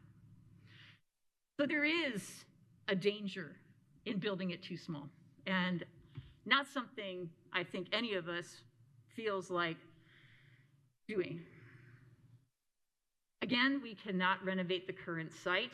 I was kind of mystified that people were talking about it on the city council and acting as though nobody had thought about it at the county. And yes, we've done our due diligence. We have supporting documents on our website, so no, we don't need a copy of that study, because that's where that study came from, was our website. So we're good. Thank you. And I also want to make it clear to all the residents of Monroe County, despite the fear-mongering of $5,000 per person, this is actually a tax, a local income tax that is already being collected. There is some that has been set in reserve.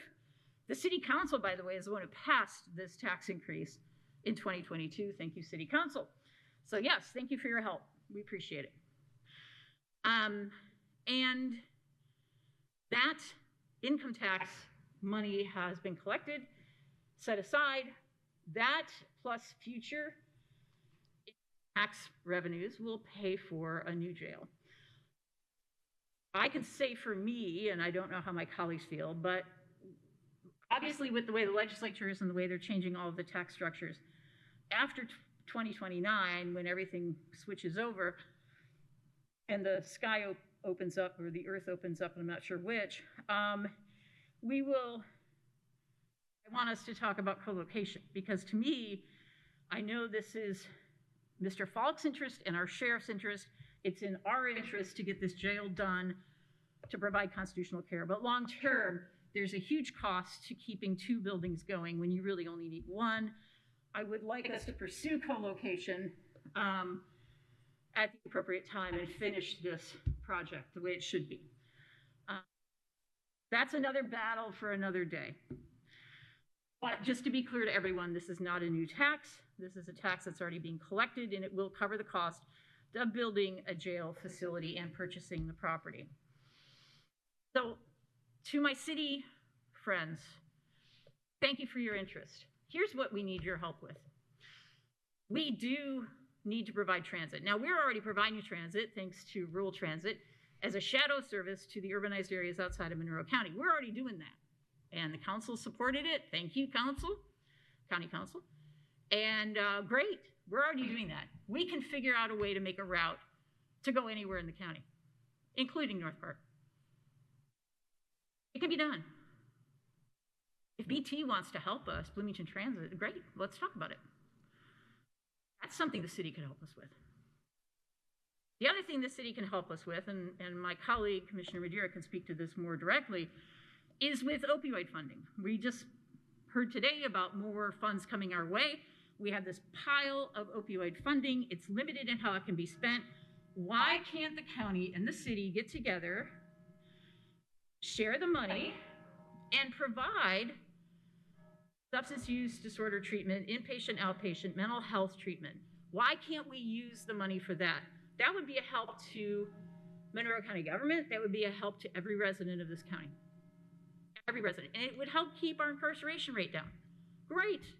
Let's do that. Just because the cells are there doesn't mean they're going to be full, and they don't have to be full.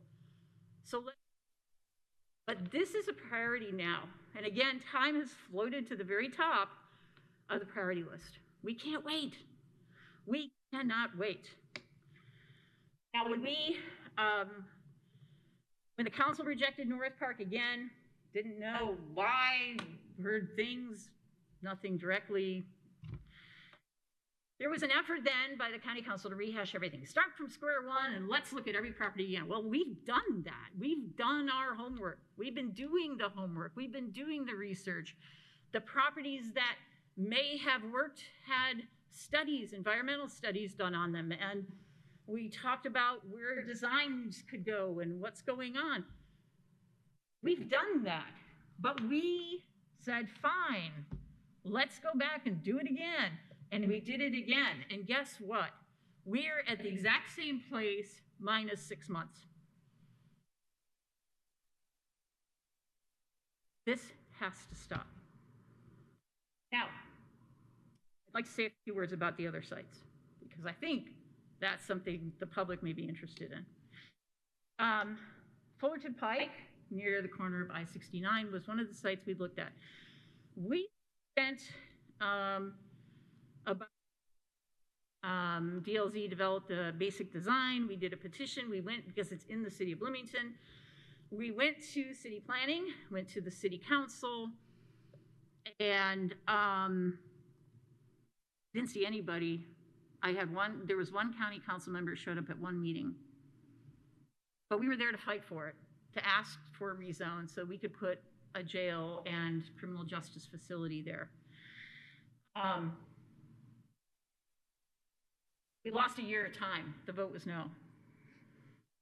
Different mayor, different city council, that's fine, but that was a year. This is how things get backed up the way they get backed up.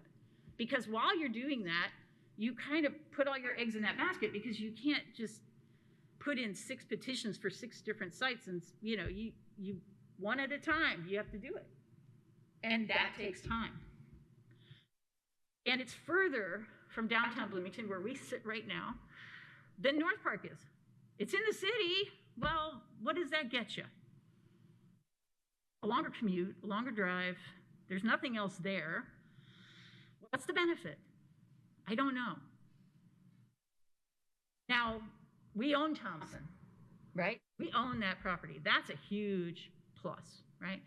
And we recently spoke with, the last few months, we spoke with city planning, who told us that it will take 6 to 9 months to get a petition through city planning and the city council. And that's because, and we would first have to do a design and a petition, which would take probably a month.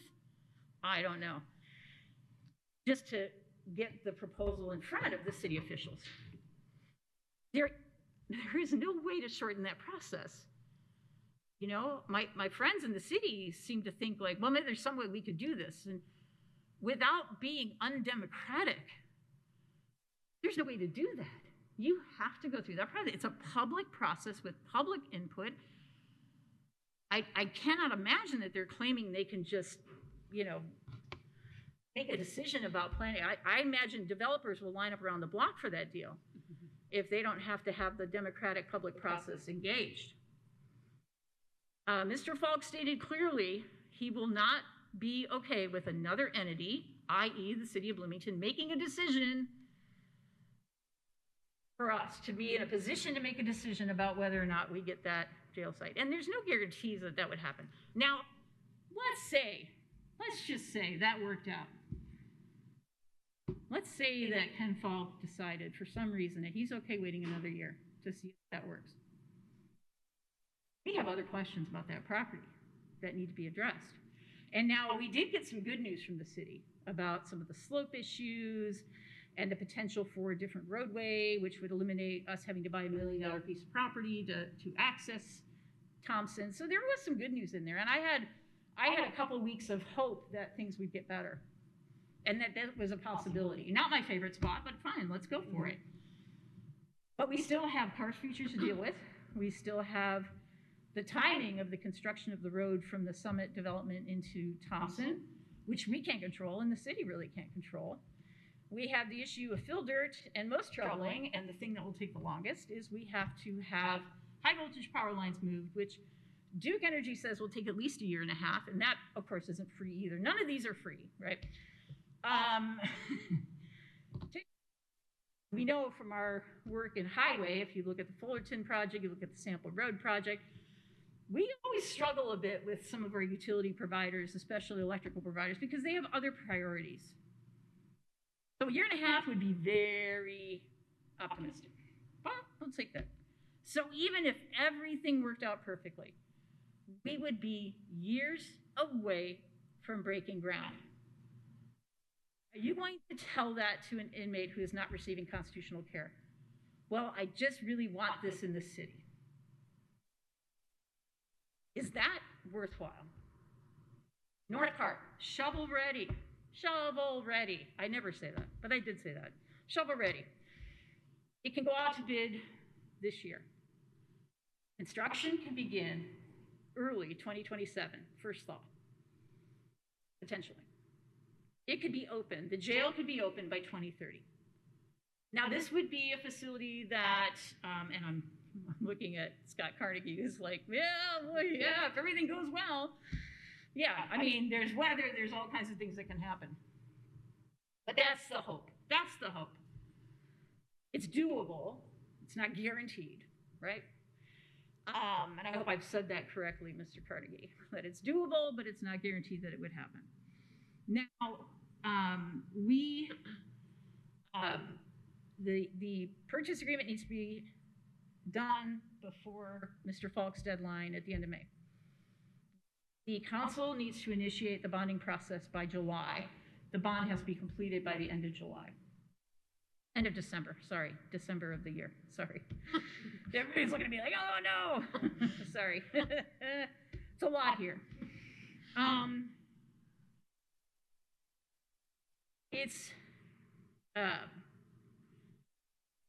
We can figure out transit. We will figure out transit. We've done it already. We can do it again. We'll figure out transit. I mean, one of the things that we don't even provide now is what if somebody is released and it's Sunday? Because buses don't run on Sunday. So we can look at things like getting a rideshare contract, a cost per ride, just like what BT does for their micro system. We can look at getting a contract and making sure people get somewhere in the county, and it won't cost us that much, and that would be worth doing. So again, even if everything went perfectly great with Thompson, we are years away from starting. And Mr. Falk will not abide by that, and I don't think we're interested in pursuing that chase. I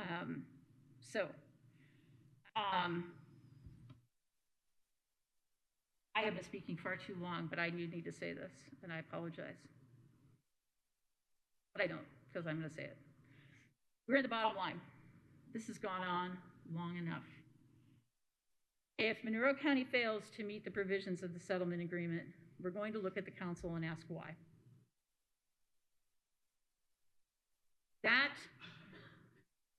The failure to abide by this deadline, I've heard it, well, I'm shaking in my boots about the ACLU. Oh, you should.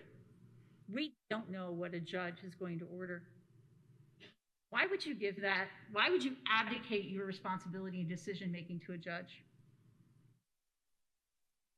And if that could be punitive, it could be, I'm looking for the right word, injunctive, right? It could be both. We don't know. And to have council talking about, well, it only costs $1 million a year to move inmates to another jail. Oh my gosh. And that's in perpetuity, and that gets us nothing built. That builds us nothing. Punitive damages build us nothing. If you want a federal judge to decide how big that jail could be, because man, they could decide on something else. They could decide on a much higher number if they wanted. I don't know why they would, but they might. If you want to hand that responsibility over to a federal judge, that is a shame. And it shouldn't happen. We cannot prioritize fight over constitutional care. We have to provide constitutional care. And that impacts the safety of our officers in that jail. That matters.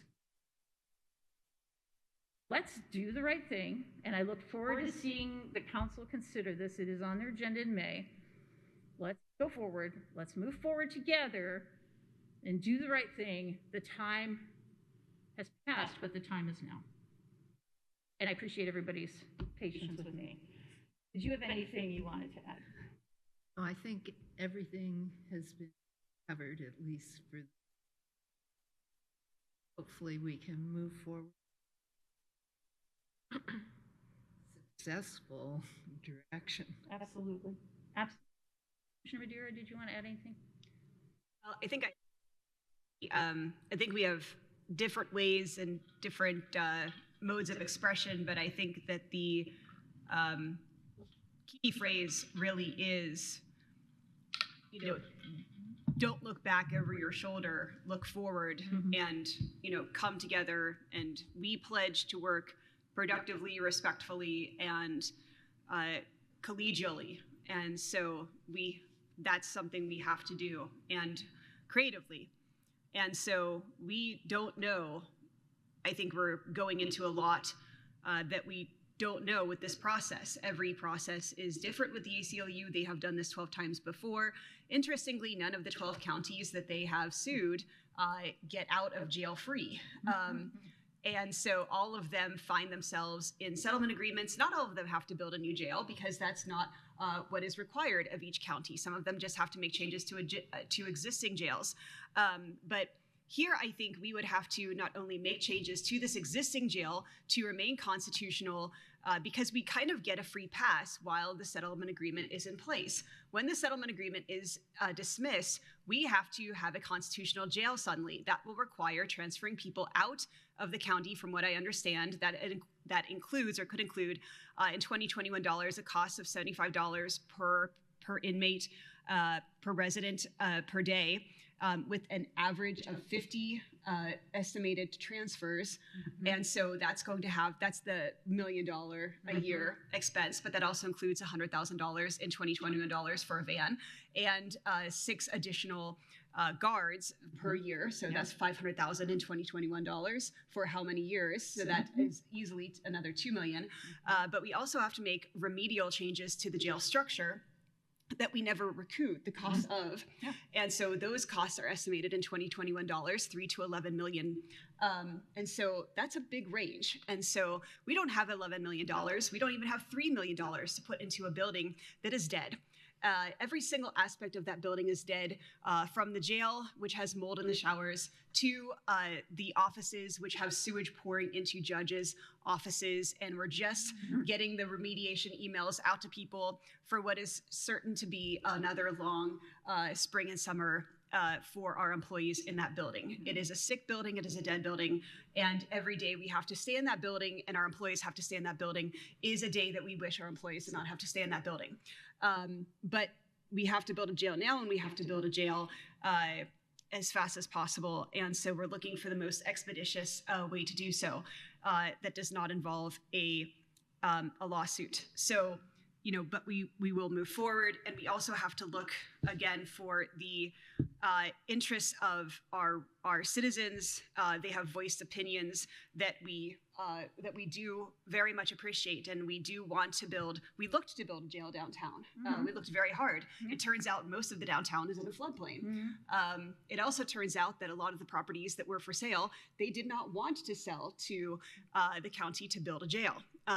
Nobody wants a jail in their backyard. That is frank truth. Or in their front yard, or in their side yard, or anywhere around them, quite frankly. And so we were an unpopular neighbor. But we worked diligently with the council, we worked collegially, and we will continue to do so, and we will work with as many people as we can to creatively find a way. Just because we move forward with this purchase agreement, by the way, does not mean that if a better option presents itself, we don't have to go down this road. If we have a better option that presents itself tomorrow, we can go with that option. But this is the option that is before us on the table today. So to all of those who say the commissioners, love North Park, this is not so much a vote for North Park as it is a vote against this lawsuit. And it is not, I think, a site that even the commissioners wanted, any of them, even when they looked at this the first time. It is the only viable site they saw when they looked at the accumulation of properties that they considered. So I think that that's where we find ourselves today. Thank you. Yeah, and I'm going to offer my own opinion on if something else comes up. I don't think there's any possibility that anything else can come up and be ready for a bond initiation in July, because you would have to have everything else done. I just don't see that that's even possible. I mean, I wish it were. It's just not. We have, we've kind of, as a county, we've backed ourselves into this corner, and the time is now. Make the right decision, make the hard decision. One of the things we can do is we could sell Thompson. That could put that property back into the tax rolls for the city. It could become housing. We could use part of it maybe for substance use, mental health treatment. I don't know, but and then once we get everyone hopefully to North Park in the co-located facility, that's a healthy building, we can sell that building. And that again becomes another part of the tax base for the city of Bloomington, and it could be offices. Lord help me if it's more student housing, because I will just scream. But looking at the occupancy rates, I don't know why that would be. But anyway, there are benefits to the city of Bloomington as well. And nothing is perfect. We have found a very good solution. We're out of time. We have no other choice. That's where we are. And we've got other problems to solve and other things to deal with. Let's move on. So, anything? Around? We pledge to do so respectfully, collegially. Absolutely. Yes. Absolutely. No name calling. I call myself names, but that's a whole nother. All right, so I'm lucky some days if I can remember my name. Yeah, there we go. All right, so let's hear from the public. Sorry, public, we had a whole lot to talk through because we've been hearing a lot of things that aren't true, and we had to address them. Does anybody wish to speak on this item? You raise your hand on Teams or come to the podium.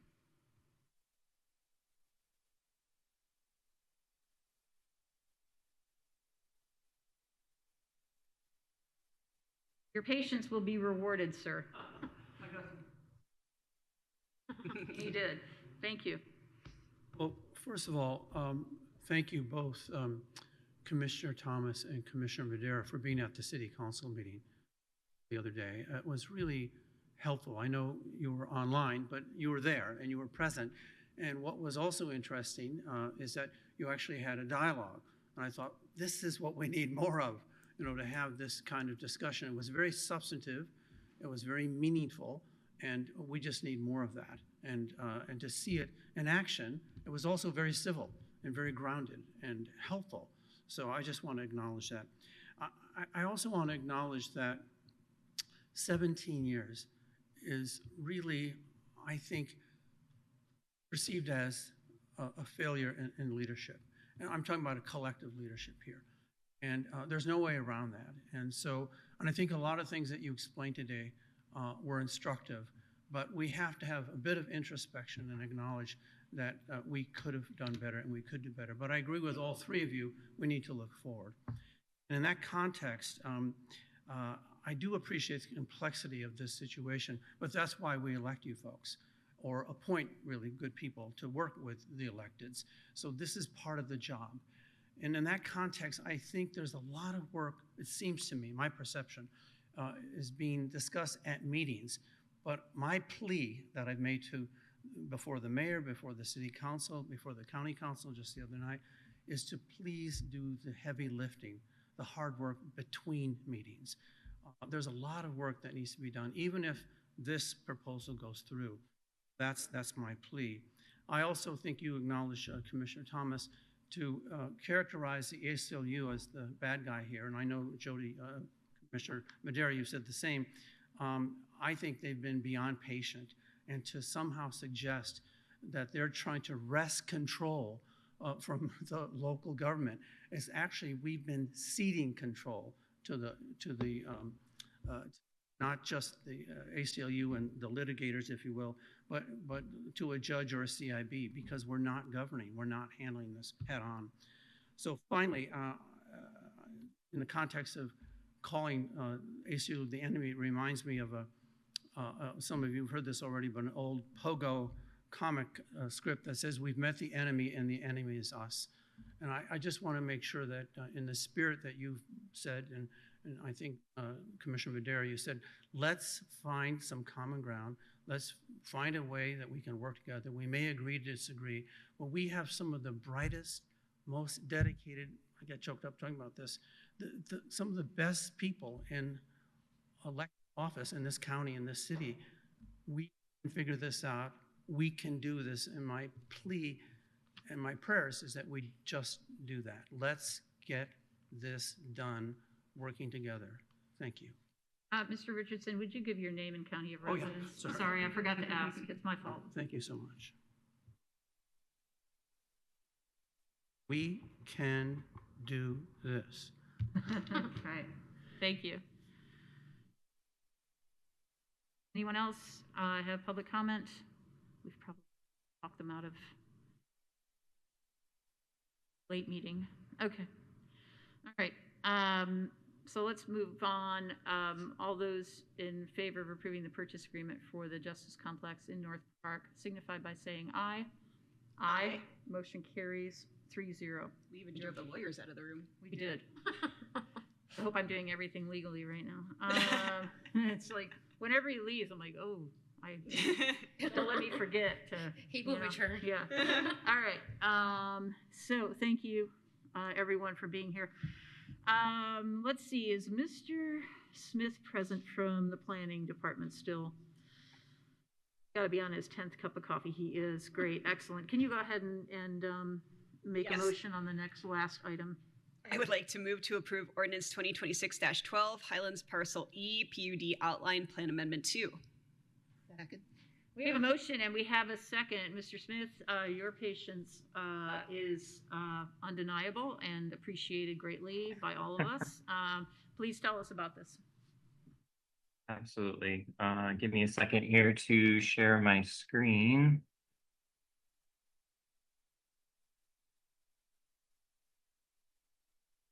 Okay, can everybody see that screen okay? I would take that as a yes. So the request before you is an outline plan amendment, the second one to be exact, which pertains to the Highland PUD, specifically parcel E. This is also known as the Links Edge subdivision, or perhaps more commonly known as the Wick Apartments.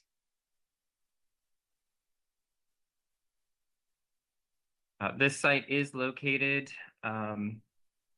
off of South Rockport Road. So from South Rockport Road, you turn on to South Wickens, and then it'll be on the left-hand side, Rangeview Circle.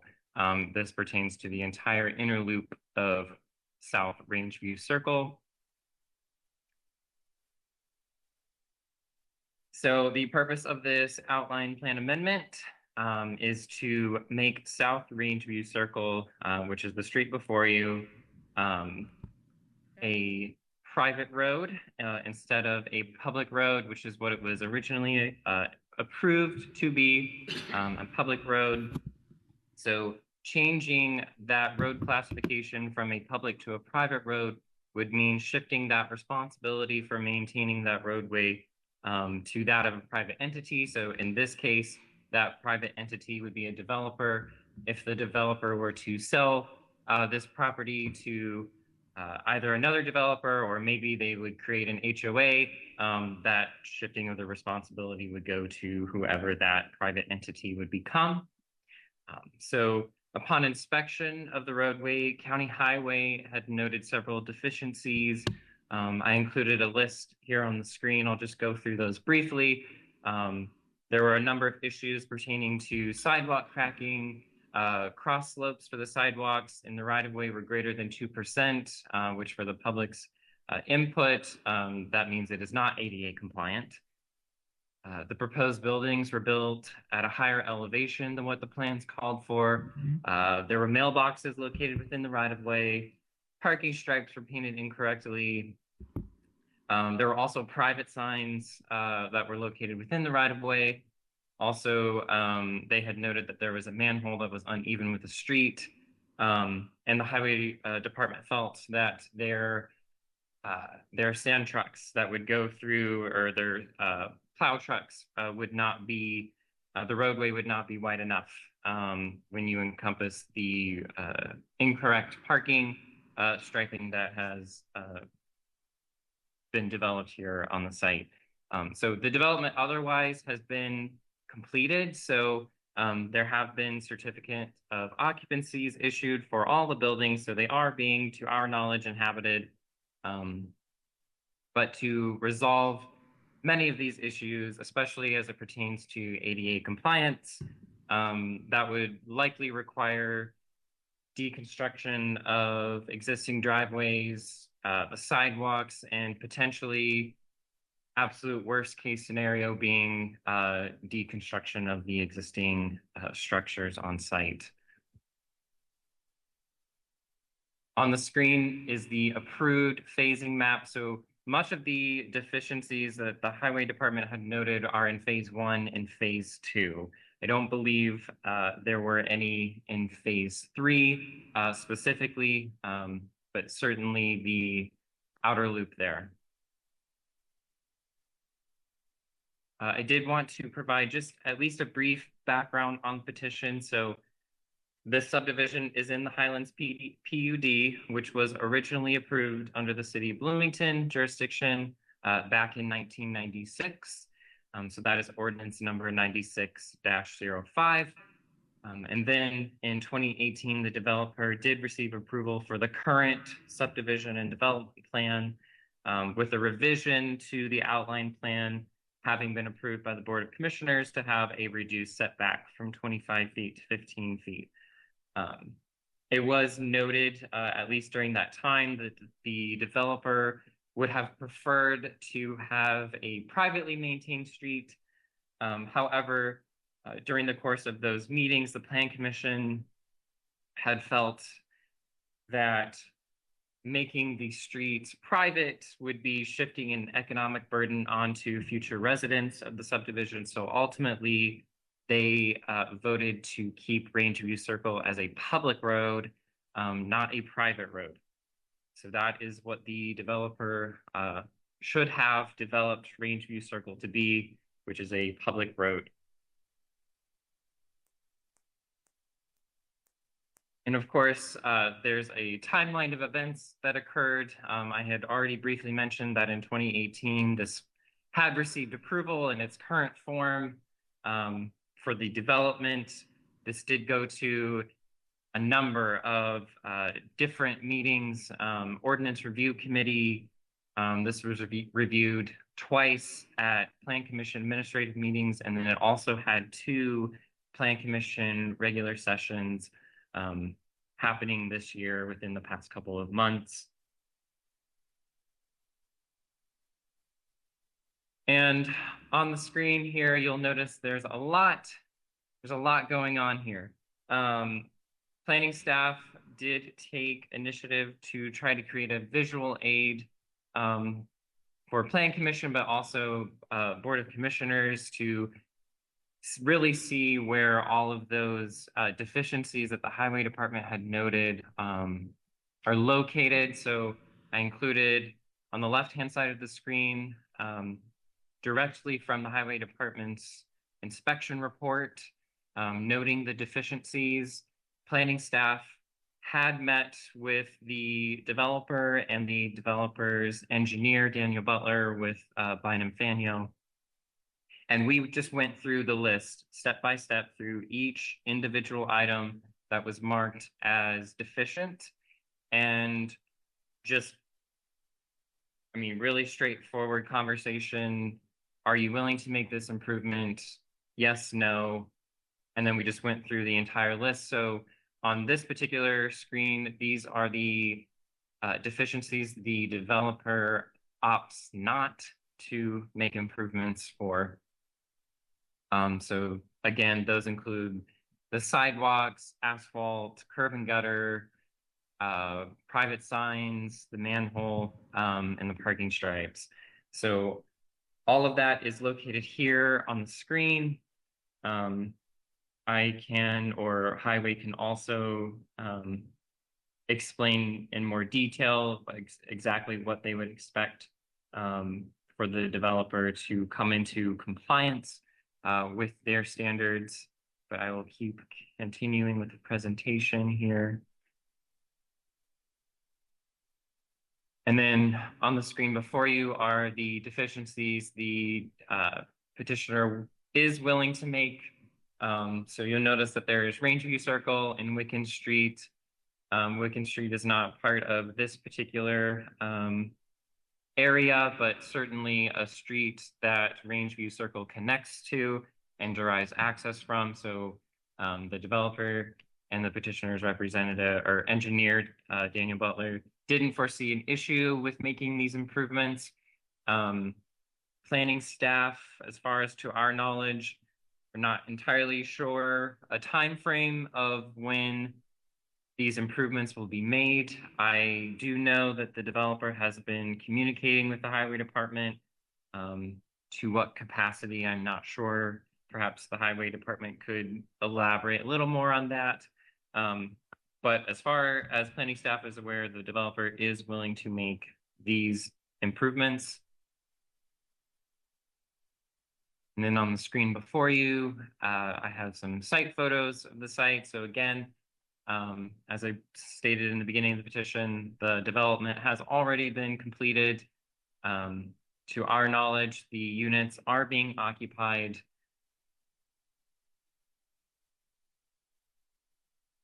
This photo is depicting issues with slope and the driveways that were constructed. Highway Department noted in their report their concerns with the driveways. Also the parking stripes. This particular area also includes the ADA non-compliance.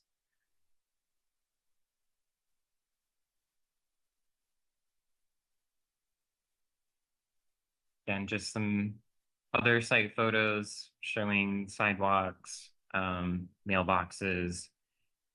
The petitioner, or I should say the developer, is required to maintain landscaping in perpetuity. So if there are any damages to any of the plantings that are on site and they end up dying and they are no longer viable, they will have to replace those.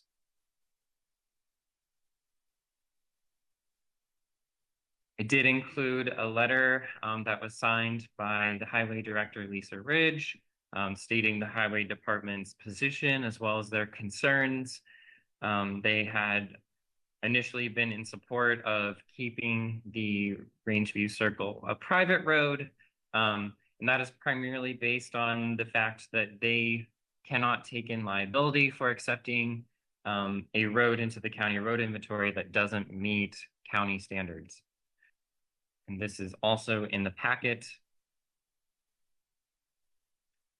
On the left-hand side of the screen, this was staff's recommendation to the Plan Commission. We detailed two different scenarios, one in which planning staff's original recommendation was to forward a positive recommendation to the county commissioners due to the physical constraints of the site and based on the highway and stormwater reports. We had 4 conditions that we had included in that recommendation. And then we also provided an alternative in the event that the Plan Commission opted to send a negative recommendation to the county commissioners and what that would look like. The Plan Commission ultimately did vote 5-2 to forward just a negative recommendation to the commissioners, and I will take any questions. Thank you so much. We were having mic problems, but I do appreciate all your time and attention to this very detailed petition. I just want to see if my colleagues have questions or comments at this point. No, and I'll just note that I have to abstain from this vote. Okay, thank you. I think one of the things that's unusual, just as the commissioner who sits on the Plan Commission, is that we typically support staff recommendations, but there was a clear discussion at that March 17th meeting about the tradition of noncompliance from this particular developer, and that's really unfortunate because, you know, Monroe County gets a bad rap, as does the city, for having zoning requirements. You know, yeah, your driveway can't be at a 45-degree angle, things like that. But it's really up to the developer to comply because they're the ones with the petition. And, you know, at any point, for example, the reason those driveways are so steep is because the houses are built at a higher level than they should have been, a higher point on the ground. And before building, that developer should have come to the planning department and said, hey, I hit a whole bunch of rock. What can we do? And would have figured something out. And it's just unfortunate because that communication has to be a two-way street, and we count on people doing the right thing. I think the things that I found interesting was there's an unwillingness to change the parking stripes. And that's pretty much a almost zero cost kind of thing you can do. You know, that to me, I don't understand. But there's also things on, I think it's still on the Wickens property, which is the other, but you know, sidewalk has to be replaced due to rain. Well, rain should not wash out a sidewalk. So something else is going on there. And it's either a drainage problem or the sidewalk was put in before the drainage was corrected. I don't know, but that should never happen.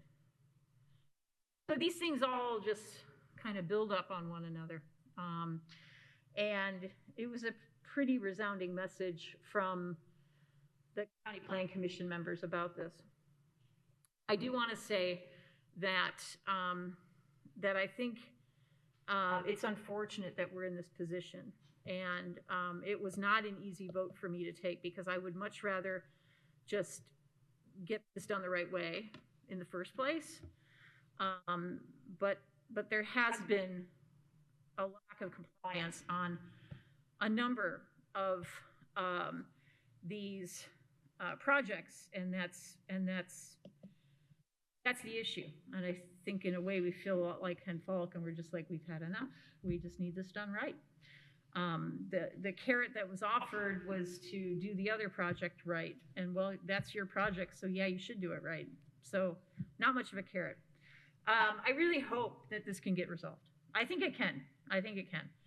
But I think to just allow developers to do what they want and then come back and go, well, didn't work out according to the plan I gave you. I built it differently. Oh, well, let's just take it out of, we won't put it in county inventory and it's okay. Well, ADA compliance is universal. You know, that's an important thing. So let's see if I don't see Mr. Butler here. Petitioner or petitioner's representative here? I do not see them on the list. Okay, well, that's too bad. Does anybody wish to speak in favor of this petition, meaning going against the Plan Commission vote?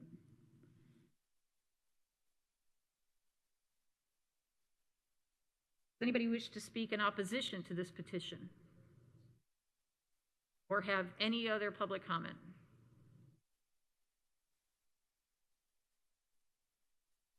Okay, with that, we're going to come back. Commissioner Madeira has stepped away. Are you ready to vote on this item? Okay. All right. I'm going to go ahead and ask we approve ordinance 2026-12 to signify by saying aye. Aye.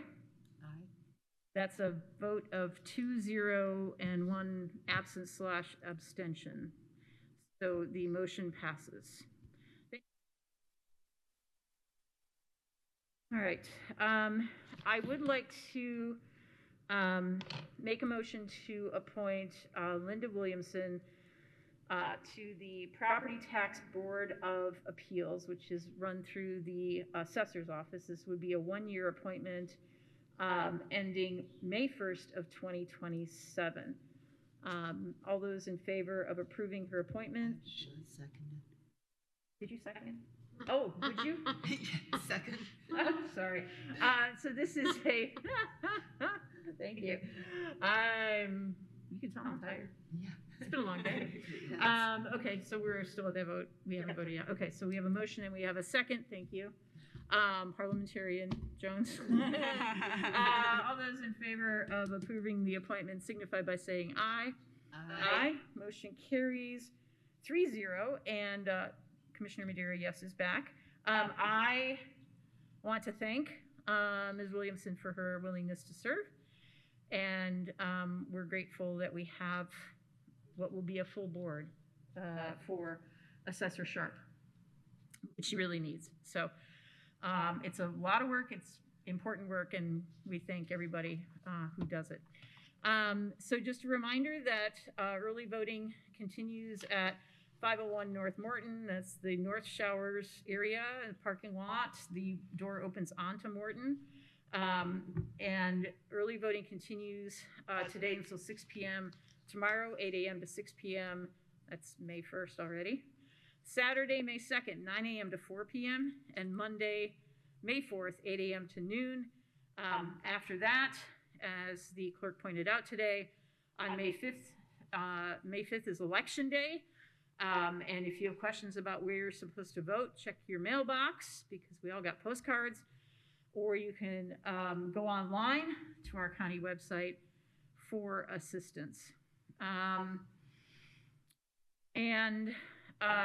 Just because we've had a long meeting, and we do actually have a work session, by the way, sorry. We are still accepting applications for boards and commissions. Just go to our website, in.gov/county/Monroe to find out what's available. We still need somebody to serve on the library board. Unbelievable. Such an important job. If you aren't willing to do it, is someone you know willing to do it? Think about it. We have a blood drive on Election Day, Tuesday, May 5th, 1 p.m. to 6 p.m., and Thursday, May 7th, 10 a.m. to 3 p.m. That's at Ivy Tech. Thanks, Ivy Tech. Make an appointment at redcross.org. Reminder to please sign up for the alert notification system. Our resident alert system will let you know when there's a tornado warning like it did last week, or a flood warning. Or this week. This week. Oh, sorry, yeah, it was this week, wasn't it? It feels like it was last week. It was this week. It was this week. I was sitting in the We have pantry. a new county motto. We spin you right round, baby, right round. That's it. That's it. We're gonna have a mascot. We're gonna do everything. We're gonna sell shirts.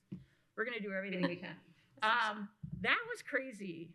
Yeah. But you know, I've trained my dog to come to the pantry because that's the lowest floor of the house, the most interior room I could find without a window. But yeah, it's crazy. It's crazy when those things come up. One of your neighbors had a tree go over their house. Yeah, they were trapped. Yeah. Oh, no. Yeah, but everybody's fine. We're all good. No injuries. Well, minor injuries, but nothing serious. And we got through it. But hey, if you want to know about stuff before it hits, highly recommend You go to in.gov/county/Monroe and sign up for the resident alert system. It's free. There are services out there. We pay $2-3 a month for this service. Yeah, it's free. We're covering the cost. Every county resident, whether they live in the city, town, or not, can sign up. Text, email, and or phone call. Anyway, we do have a work session. Probably would have helped if I'd had breakfast. So I guess we can come back at 1 for the work session, okay? Couple items on there. Hopefully they won't take terribly long. So we're gonna adjourn this meeting. Our next meeting is May 7th, next Thursday, right here in the NetU Hill Room. And then we'll come back at 1 o'clock for our work session. And thanks everybody for your patience. And I hope that we've explained ourselves well. Can I throw some things in there? Please. Just a couple of remarks. Thank you so much I'd like to express my appreciation for all the law enforcement and first responders who were there on Saturday and who did a great job with the unfortunate incident that occurred at Little Five, and just how the community has come together since then, because some incidents, although unforeseeable, really test the community. And, we have great emergency personnel, and, there's no better way to express my appreciation, I think, than just saying it. And so we are grateful. Absolutely. And however, whatever other public response they've gotten, let's let the loudest voices be one of appreciation and respect. And so also, just get out there and enjoy the weather. I know that we've had a tumultuous, dry spring, but graduation is almost upon us with Indiana University getting out soon. And so, we have another bunch of happy events occurring. And so lots of celebrations about to occur. Yeah, and then the high schools at the end of May, right? Nope, that's never going to happen because we're never going to acknowledge that. Oh, sorry. No, I mean it's a joyful time. It's a beautiful time in Bloomington. I kind of appreciate the cool spate of weather because I've got a lot of holes to dig in my garden. Yes. And it's a little wetter now and cooler, so we can Yes. do it. But yeah, it's important to thank our first responders. They did amazing. See, that felt like 2 weeks ago. Yes, absolutely. Yes. But yeah, they did a great job, and the hospital had their own flooding issue. I mean, there's stuff going on all around this community. Yep. Those folks stepped up, and I want to thank our jailers, jail staff, and sheriff because they had to deal with Little Five. Yes. I mean, not directly, but indirectly. Well, I'd say Yes. directly. Pretty So direct. they had to deal with it. Yes. So thank them too in the mix. They may have been behind the scenes, but they had a lot of extra work. Yep, judges, prosecutor, public defender. It's a busy time. Yep. It's a busy time, and they all worked hard, and they did their utmost to keep us safe in a state where anybody can carry a gun anywhere. Yes, absolutely. And Thanks, state of Indiana. And our next meeting is after the primary, so that will It be lovely is as well. Oh yeah, right. See, time just Bunch of flies. happy candidates. But yeah, okay. So thank you all. Thank you. Yeah, be sure to get out and vote. Appreciate it. Thanks everyone, and we're adjourned until 1 o'clock for our work session. Thank you. Thanks for bringing that up.